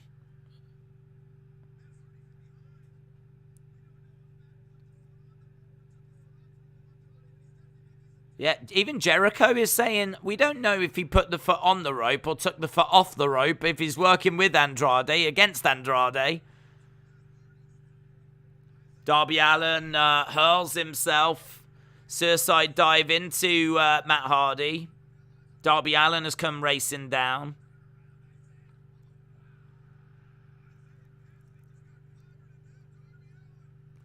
Darby going up top. Coffin drop. Coffin drop by Darby Allin. 4.25, I mean mine's out of 10, says John. Top Tier said they're doing no better with Andrade in AEW than they did in WWE. Cliff said Andrade has never impressed me. True Killer said I still can't believe Samoa Joe never became WWE champion. Sami has killed his push with the over-the-top simping on social media. I mean, I must say, that's not something that I ever see or pay attention to, so that hasn't affected anything for me personally. Darby has got the best suicide dive. I agree with that. AEW missed a trick with Andrade. He should have come in and brought Rush and Dragon Lee with him and had Selena De La Renta as his manager. Wardlow is going to bulldoze a big guy next, and that will be fun, says Davids. Do you think Toni Storm will be all elite? I don't know, to be honest. I really don't know. I don't know if she wants to be all elite. I don't know where her head's at the moment. It's hard to know. Hard to know what she's thinking. It's hard to know. I mean, I like Toni Storm, but still haven't really heard too much as to, what happened with her leaving and just walking away. So, Matt has been falling out with everyone in AHFO. It's how they're getting Matt on his own to be joined by Jeff, says Daniel. Heyman could manage Cody, double-cross Roman and Brock. Cody could sign the contract during the entrance at WrestleMania and steal the title, says Ronnie. Cesaro will join Imperium, says Paul. Sting is awesome, but, Sting and Darby breakup is coming. I can see Sting turning on Darby and managing the Hardys, says channel name. We are at commercial break right now. When we go back, we will have Wardlow. I actually don't know what we've got on the show tonight. I think, is there a contract signing? Let's have a look. AEW. All Elite Wrestling. We have got a contract signing between Britt Baker and Thunder Rosa. We just had Sami against Andrade. Orange Cassidy is going to be taking on Bowens.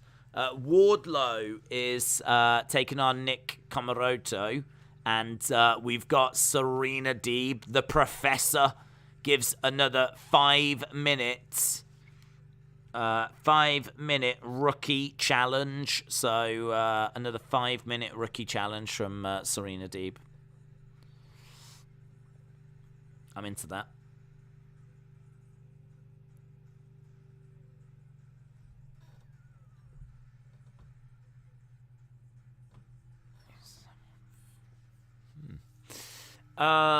Next is a QT Marshall segment.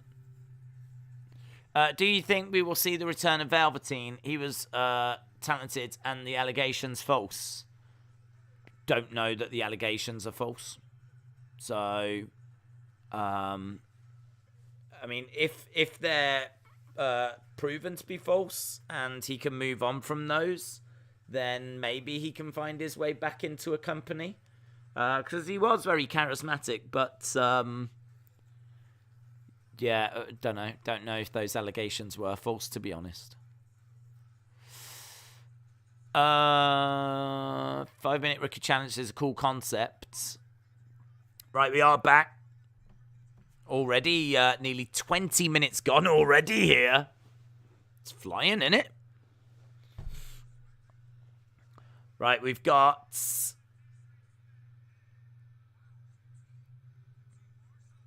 QT.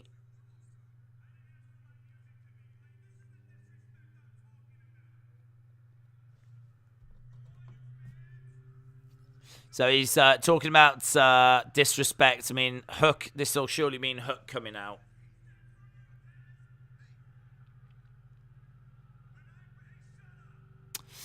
I wonder if Tony Khan will buy the rights to Ain't Nobody by Shaka for Swerve, as according to reports, Warner Media are really into Swerve and Tony to go for him. We want Hook is being chanted.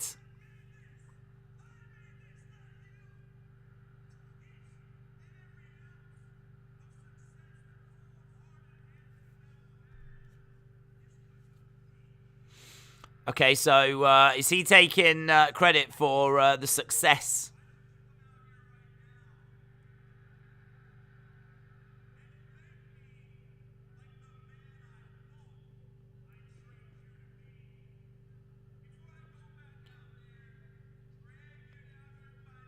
Okay, so QT Marshall is just saying that he wants to be thanked for making Hook the man that he is.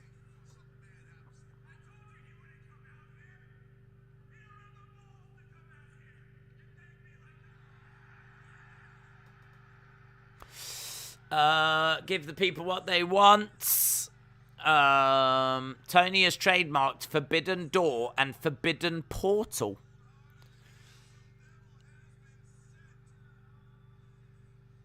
Here's Hook.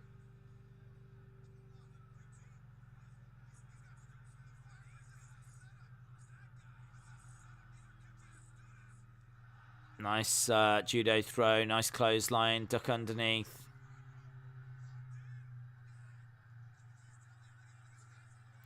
I like that guy going, nah, that's good. There's a guy that's like, nah, you're all right. QT sending 3 guys, Hook dealing with them all. The 4th wouldn't go. And Hook walks away.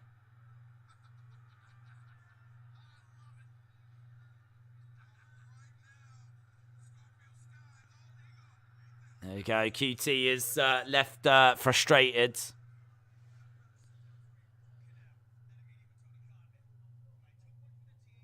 Right, we've got Dan Lambert.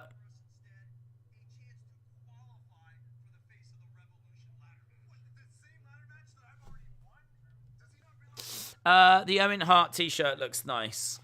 Cool. My first laugh of the night, one security was like, nope. Yeah, that was good. Forbidden Portal sounds interesting. I wonder if there will be more consistent talent share, and maybe that is why they haven't signed so many talent, despite the lack of space on the roster. Don't know. I don't know if that could be a little hint towards something. But then the Forbidden Door is just people coming in and going back again. Oh, right, okay. They're already in the ring for this. This has been edited a little more than normal. No entrances here. Seems like they're trying to give us maybe a bit more action, trying to cut out a little bit of entrances and whatever.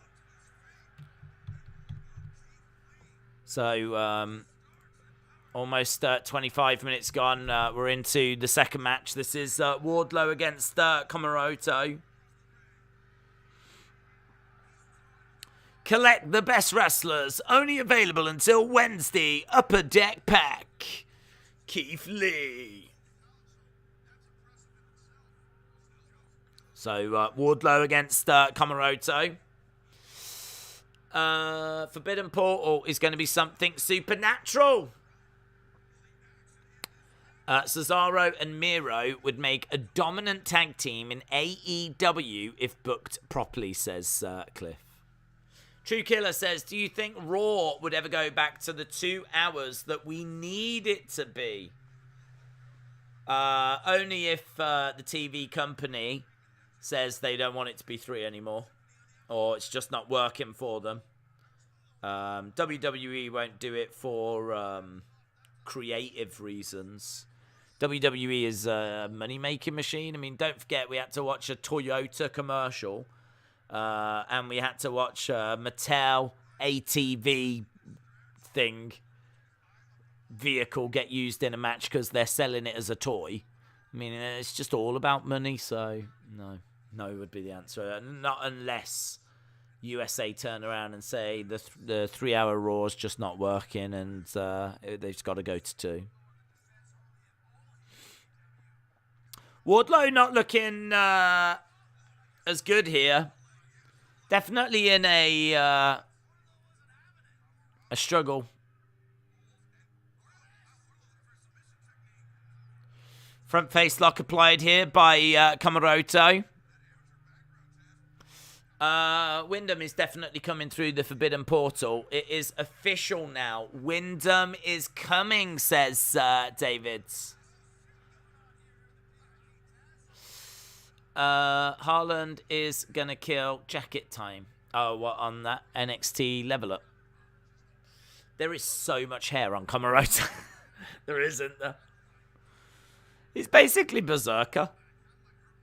I don't know why we're acting like he isn't Berserker. He's just Berserker.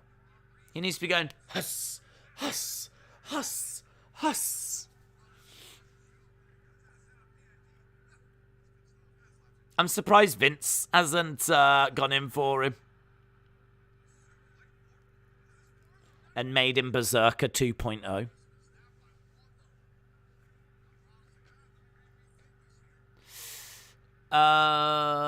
Komoroto is a big hairy beast, says Heather. Back elbow. Do you think Kenny will return before Double or Nothing? I would have to think that he would be at that show. That's a massive show. He's already missing Revolution, so yeah, I'd have to think that he'll come back and be at that show. Wardlow and Brian Cage could possibly be better in WWE if given the chance, says Cliff. Who is this Komoroto guy? He looks like a poor man's Via with more hair. That's exactly who he is. James said, I hope Wardlow finally turns on MJF.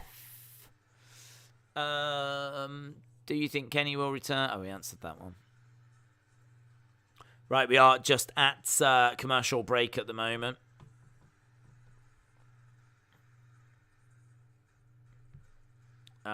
Drew will face Calm tonight, blah, blah, blah, blah, blah. Right. Commercial break, and I'm surprised this match is going as long as it is. We've still got to get to the 5-minute rookie challenge. We've still got, I think, is it Orange Cassidy against Anthony Bowen? And we've still got the contract signing. So this feels like a much more stacked Rampage than what we've been seeing. And I was expecting this to be a squash, to be honest. But Komoroto has really been given Wardlow. Wow! A single-handed gorilla press by Komoroto.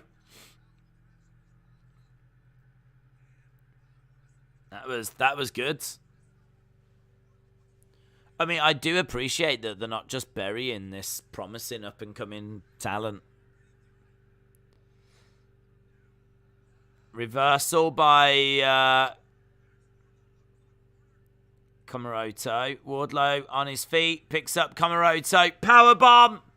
He manages to hit the powerbomb on Komoroto.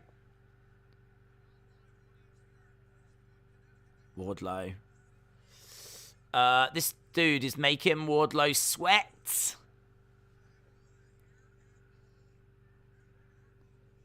Wardlow.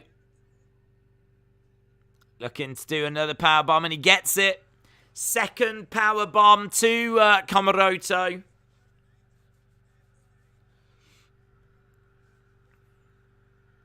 Crowd want a third. Crowd want a third.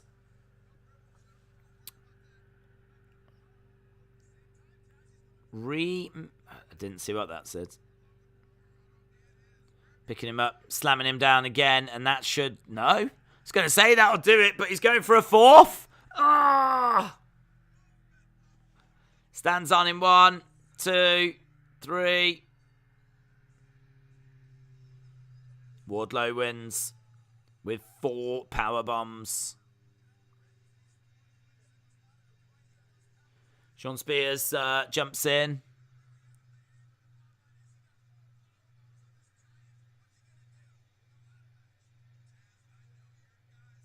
Is that Aaron Solo going up top? Aaron Solo really looks like a poor man's Bo Dallas, doesn't he?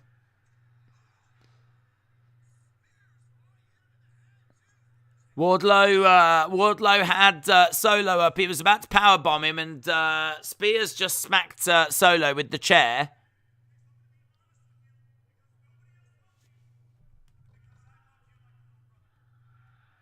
Sean Spears said, I'm going to be honest with you.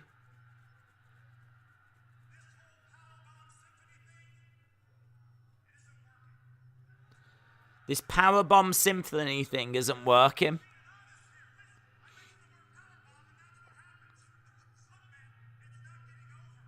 It's not getting over. That means popular.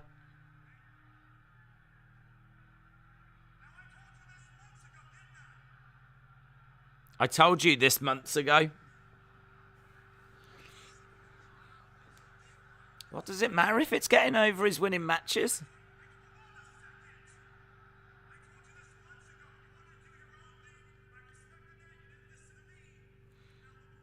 Now look where we are.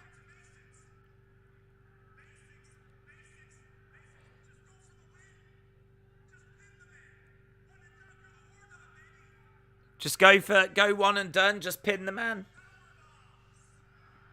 No more power bombs.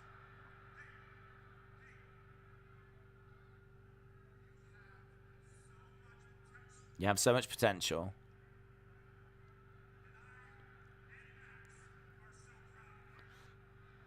I and Max are so proud of you, and he gives Wardlow a big hug.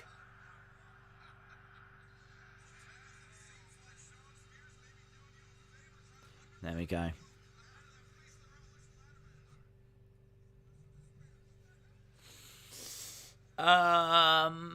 Poor man's Bo Dallas may team with Wyndham if he ever does go to AEW. Yeah, they could just make out that is Bo Dallas.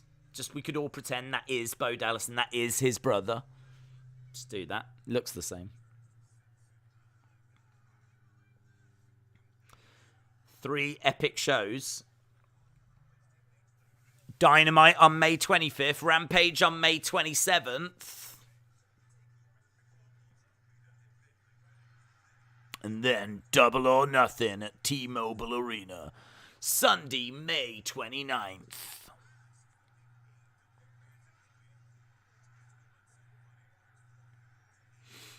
May 25th, May 27th, May 29th. 3 nights.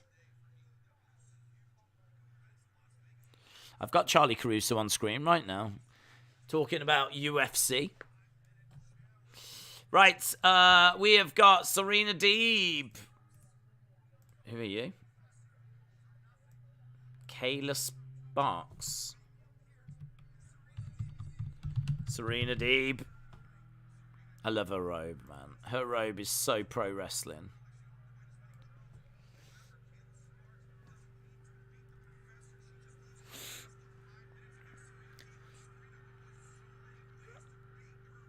She's choking her out with the robe. Serena Deeb shouting at the referee. Let's have a look at Serena Deeb. Let's get some Serena Deeb. Let's get a Serena Deeb masterclass. Deeb with a couple of uppercuts to the back of the head. Cornette was looking for Komoroto. Then he turned on his closet light. Roman Reigns is the first world champion in WWE to compete at 2 consecutive WrestleMania events with the same title reign since Hulk Hogan at WrestleMania's 1, 2, 3, says Nando.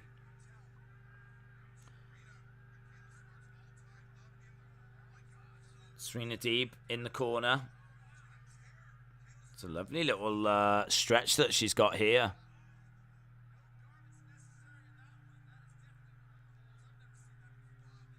Jericho said he's never seen that stretch before.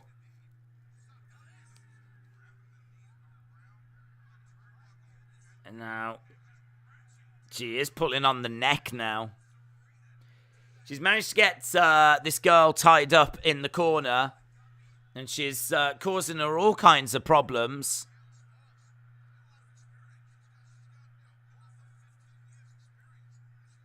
Taz is saying that this girl has got like 15 years experience and she's just getting ragdolled here. Strikes to the midsection.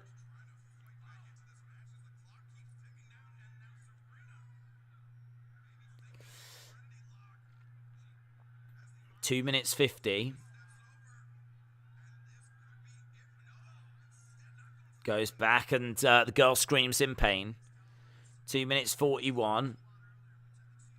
Deeb smashing the knee into the mat. Pulling back and the girl taps. Someone's going to survive the 5 minutes. It ain't this girl.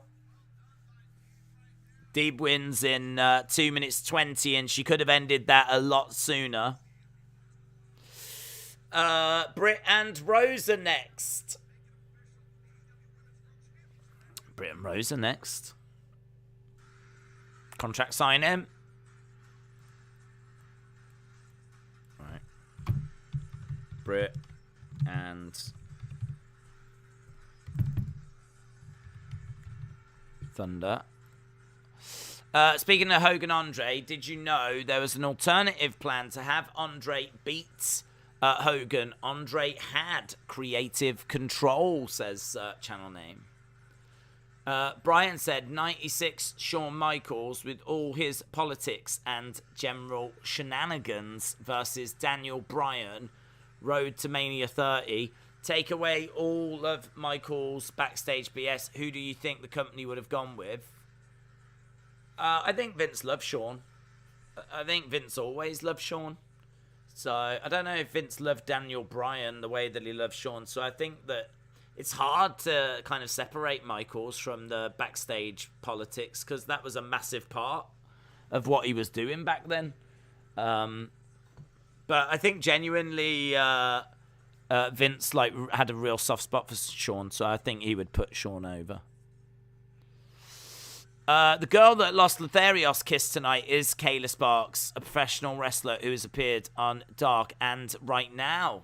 Oh, is that the same girl that was earlier? Is it really? Wow. Well, she's had both a good and a bad night. Then she got a little kiss on the cheek, and then she's been beaten up in 2 minutes 20. So, imagine when she gets back home. Hello, love. How was your day? Wow. You will not believe it. So, I was in WWE, right? I got a little kiss on the cheek by Los Lotharios. I was on the kiss cam. And then I kind of thought to myself, well, the night ain't going to get any more better than that. So I left. And it was amazing because I tuned into the Wrestling Day stream and everyone was saying that the show didn't really get any better. So I think I made the right decision. And I went to AEW and I walked in there and Tony Khan was like, "Are you a wrestler?" And I was like, "Yeah." And he was like, "Do you want to have a match?" And I was like, "Yeah." And so then I ended up having a match, right, with Serena Deeb. And it was crazy. The only problem was she did beat me in 2 minutes 20 and she could have probably won it a bit earlier. But, I mean, it is a hell of a day. It is a hell of a day. that is going to be a great page in the diary, isn't it? And that is going to be a great page in the diary. Technically, the beatdown from Deeb happened a couple of days ago.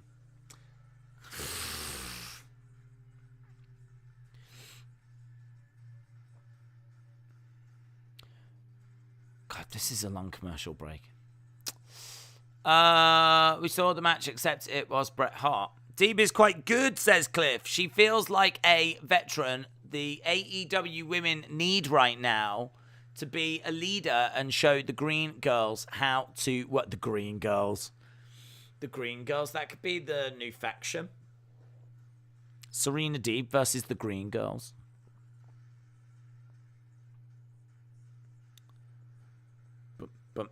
Bump. God, this is so long. Okay, here we go. No entrances. No entrances. We're just already in the ring.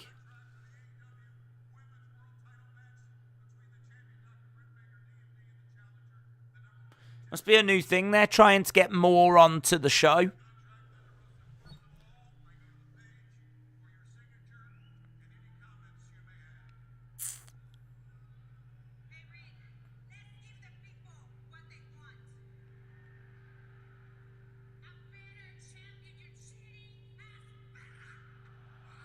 Let's give the people what they want. A better champion.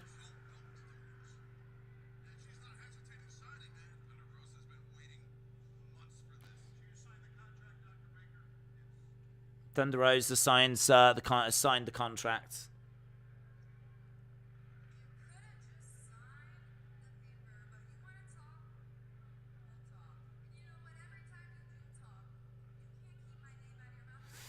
Britt Baker is sat down. The only time Thunder Rosa is relevant is when it's used in a sentence with Britt Baker.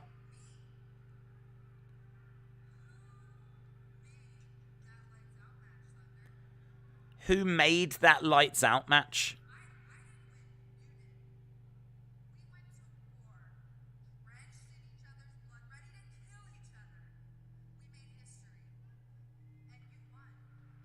We made history and you won.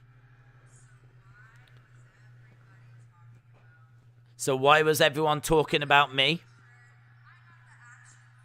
I got the t-shirt. I got the action figure.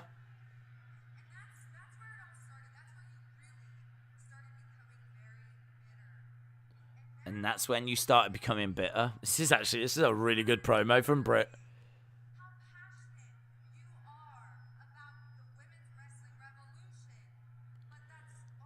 Thunder needs to say, like, I don't care about an action figure. I don't care about a t-shirt. That kind of stuff might bother you. I care about that title.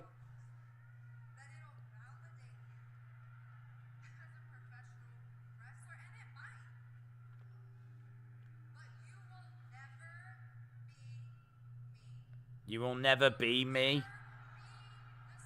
Thunder Rosa says, I don't want to be you.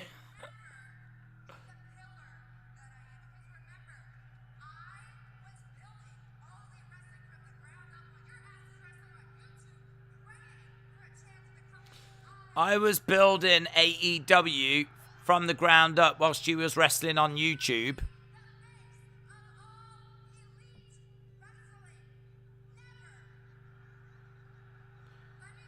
You will never be the face of All Elite Wrestling.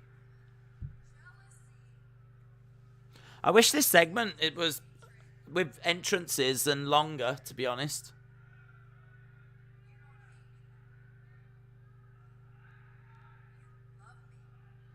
You don't hate me, you love me. And Thunder's like, well. I do like your eyes.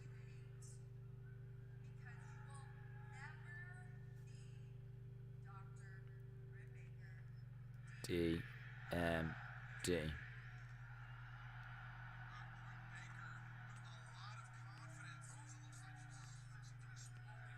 Yeah, Thunder looks like she's ready to launch herself, and that's exactly what she does. Thunder crossbodies Britt. Jamie Hayter is in there. Mercedes Martinez has come down. Wow, Reba getting thrown into a railing. It's not often you see Reba getting manhandled like that. Mercedes Martinez has got Jamie Hayter by the hair.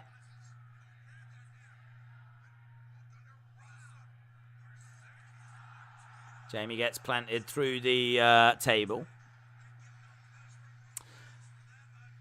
I would have liked a bit more there, you know. I would have liked a little bit more. That girl was always going through the table. I was hoping to hear more from Rosa, but other than that, it was good. I agree. I mean, like, why did Thunder not have, like, why did she not fire back? I kind of feel like Britt Baker just made some really, really good points there. She's like, you might have won, but who got the action figure? Who got the t-shirt? Who had everyone talking about them? Why is it you're only relevant when your name is in the same sentence as mine? Like, there's some really big points that Britt Baker has made there. I kind of feel like it would have been great to have heard Thunder Rosa, like, smash back with something.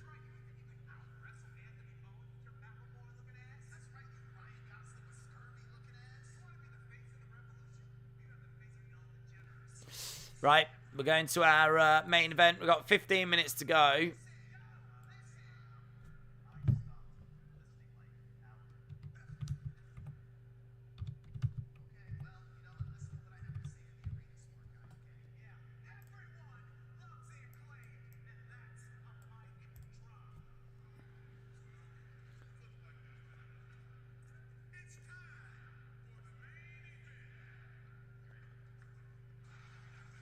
Is that just the same clip that they play each week? Have they? I mean, I feel like they could have paid Mark Henry about 500 quid.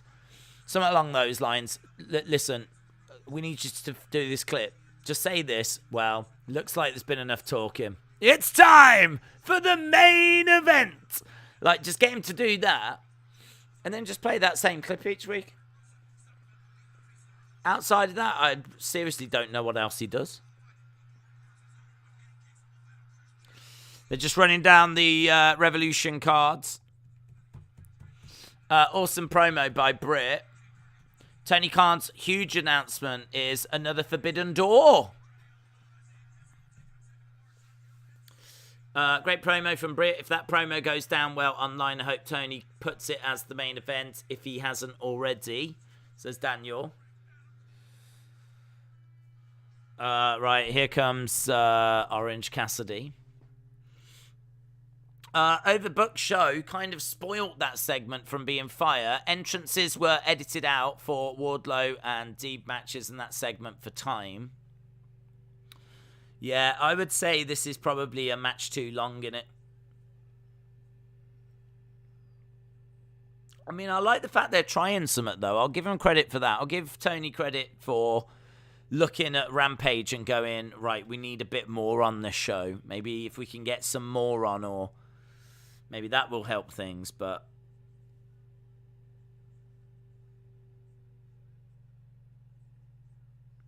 Orange Cassidy getting into the ring, but I do agree, like, that contract signing definitely needed room to breathe.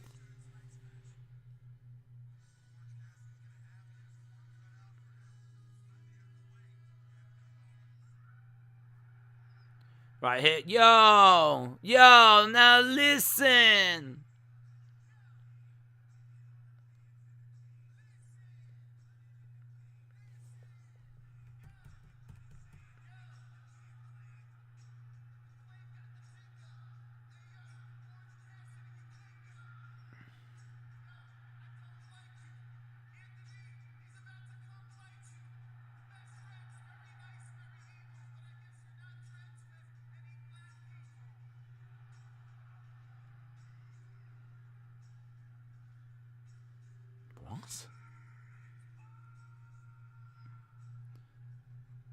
The best friends are very nice, they're very evil, but at best you're not friends with any black people. Is that what he just said?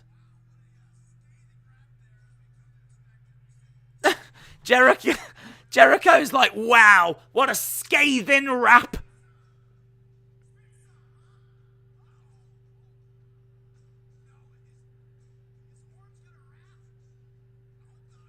What?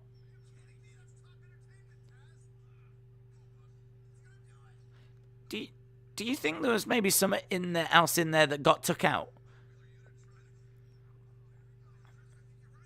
I wonder if there was something in there about Putin, and then like they've looked at it and gone, no, take it out.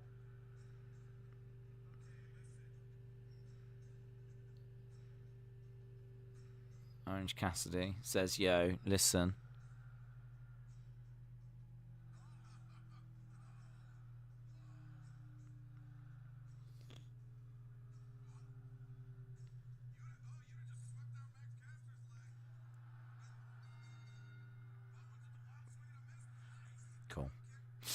Kip up. He is destroying them with those kicks. Word to your mother.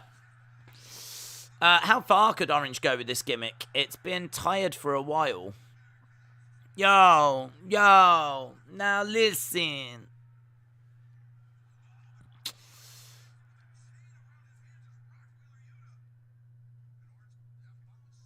Right, we're underway with, we've got 10 minutes left to go. I don't know if there's another commercial break here, but Orange Cassidy against Bowen. This is a qualifying match, I think, for the ladder match at Revolution. Ronnie said, how was your day? My day was all right, man. It was all right.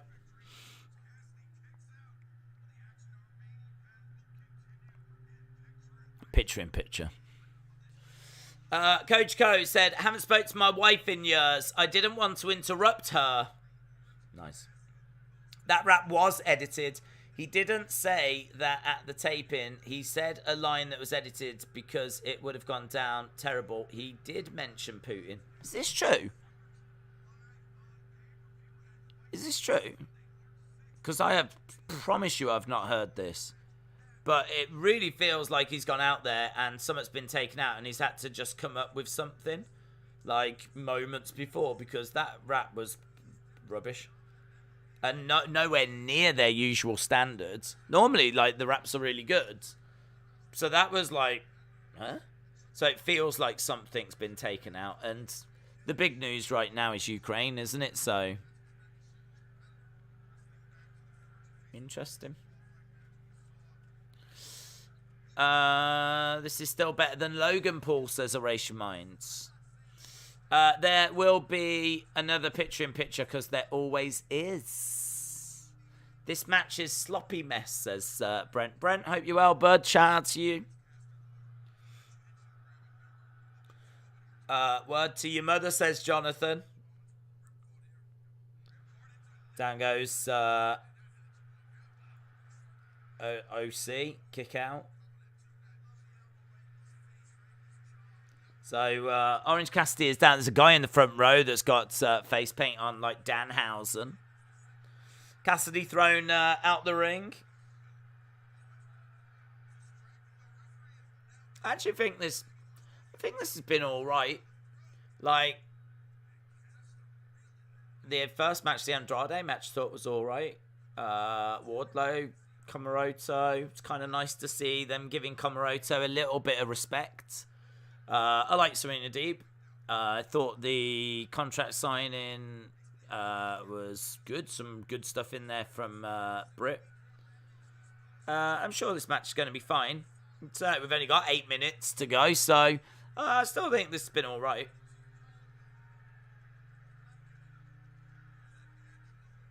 Face of the Revolution, Bowen says as he stares down the camera. 1 count. He mentioned Putin on Wednesday. This was before the war, and then when it did, they obviously pulled the plug with it. People in attendance tweeted about it. I heard the Russian people are against Putin and will go against him in a civil war.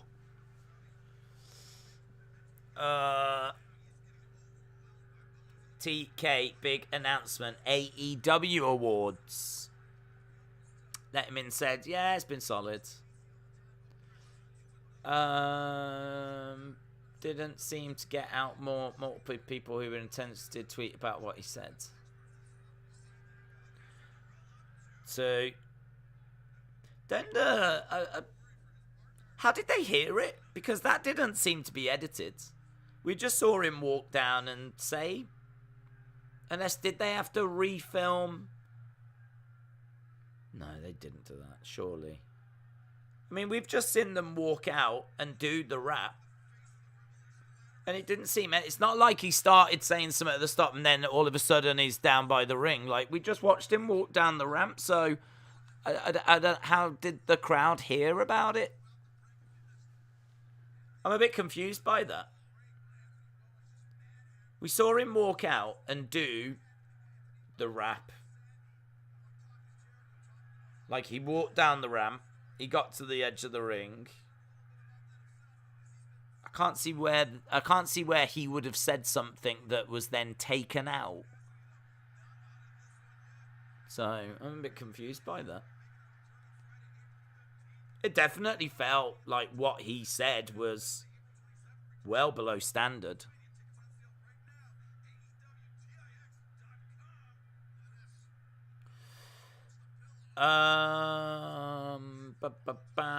There's been Russian people protesting in Russia, but they've been taken away. Those people that protested will likely be killed.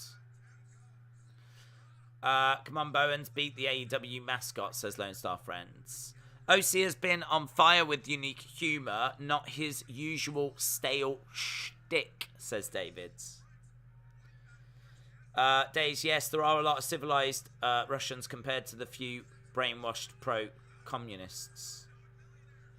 Yeah, and I think that's it's a really important point that people like are aware of. Like, you know, there's good Russian people out there that do not want this to be happening in their name. You know, you worry about like if there's like any Russians in, I don't know, a certain part of America. And, you know, like, then they're going to start getting, you know, victimized and whatever just because they're Russian. Like, you'd be like, You don't want to see that. You don't want to see that happening. I mean, there could be Russians out there that support this, you know, and that have been donating money to Putin and, you know, all this kind of stuff. But there's a real good chunk of Russians out there that do not want this happening.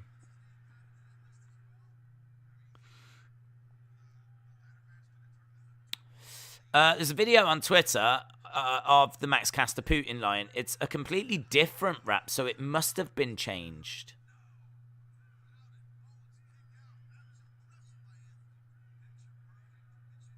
I wonder if they made them go and do the entrance again or something. I don't know.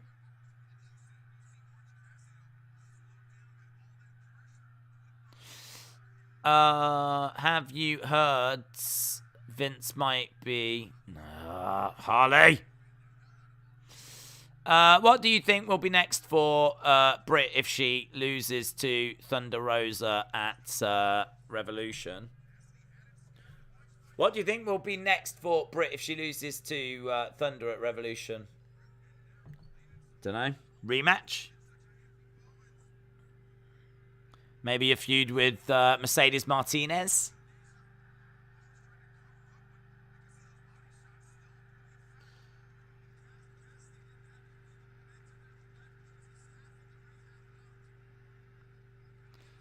Knee to the midsection of Orange Cassidy. Bowen to the outside of the ring. Orange Cassidy comes crashing down onto Bowen. Bowen thrown into the ring. Orange Cassidy up top.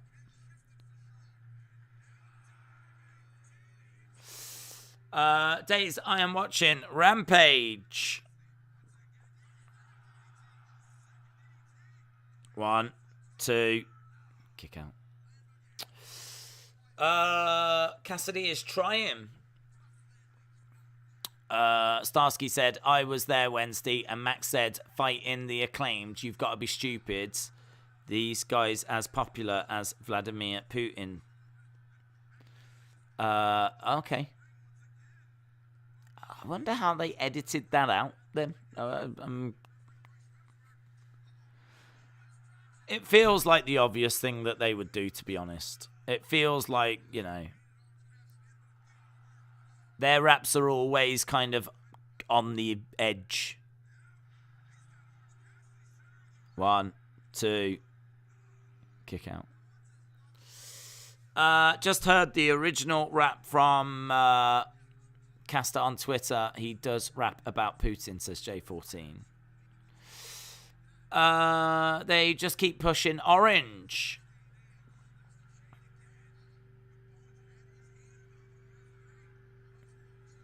That's got to be Danhausen.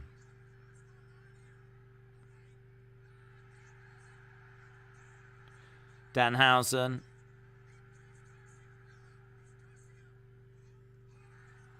Orange Punch. Here's Bowen charging over. Orange Punch for Bowen.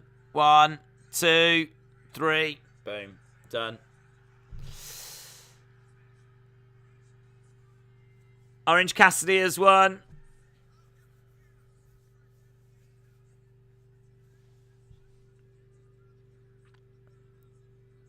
So, there we go.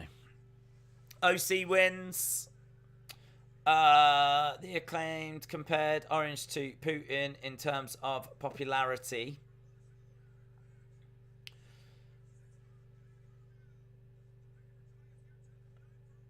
Oh, there we go. So, Orange Cassidy has got the victory. He's got his hand raised. Just waiting for it to go to black screen, and there it is. Boom, done. I thought it was okay.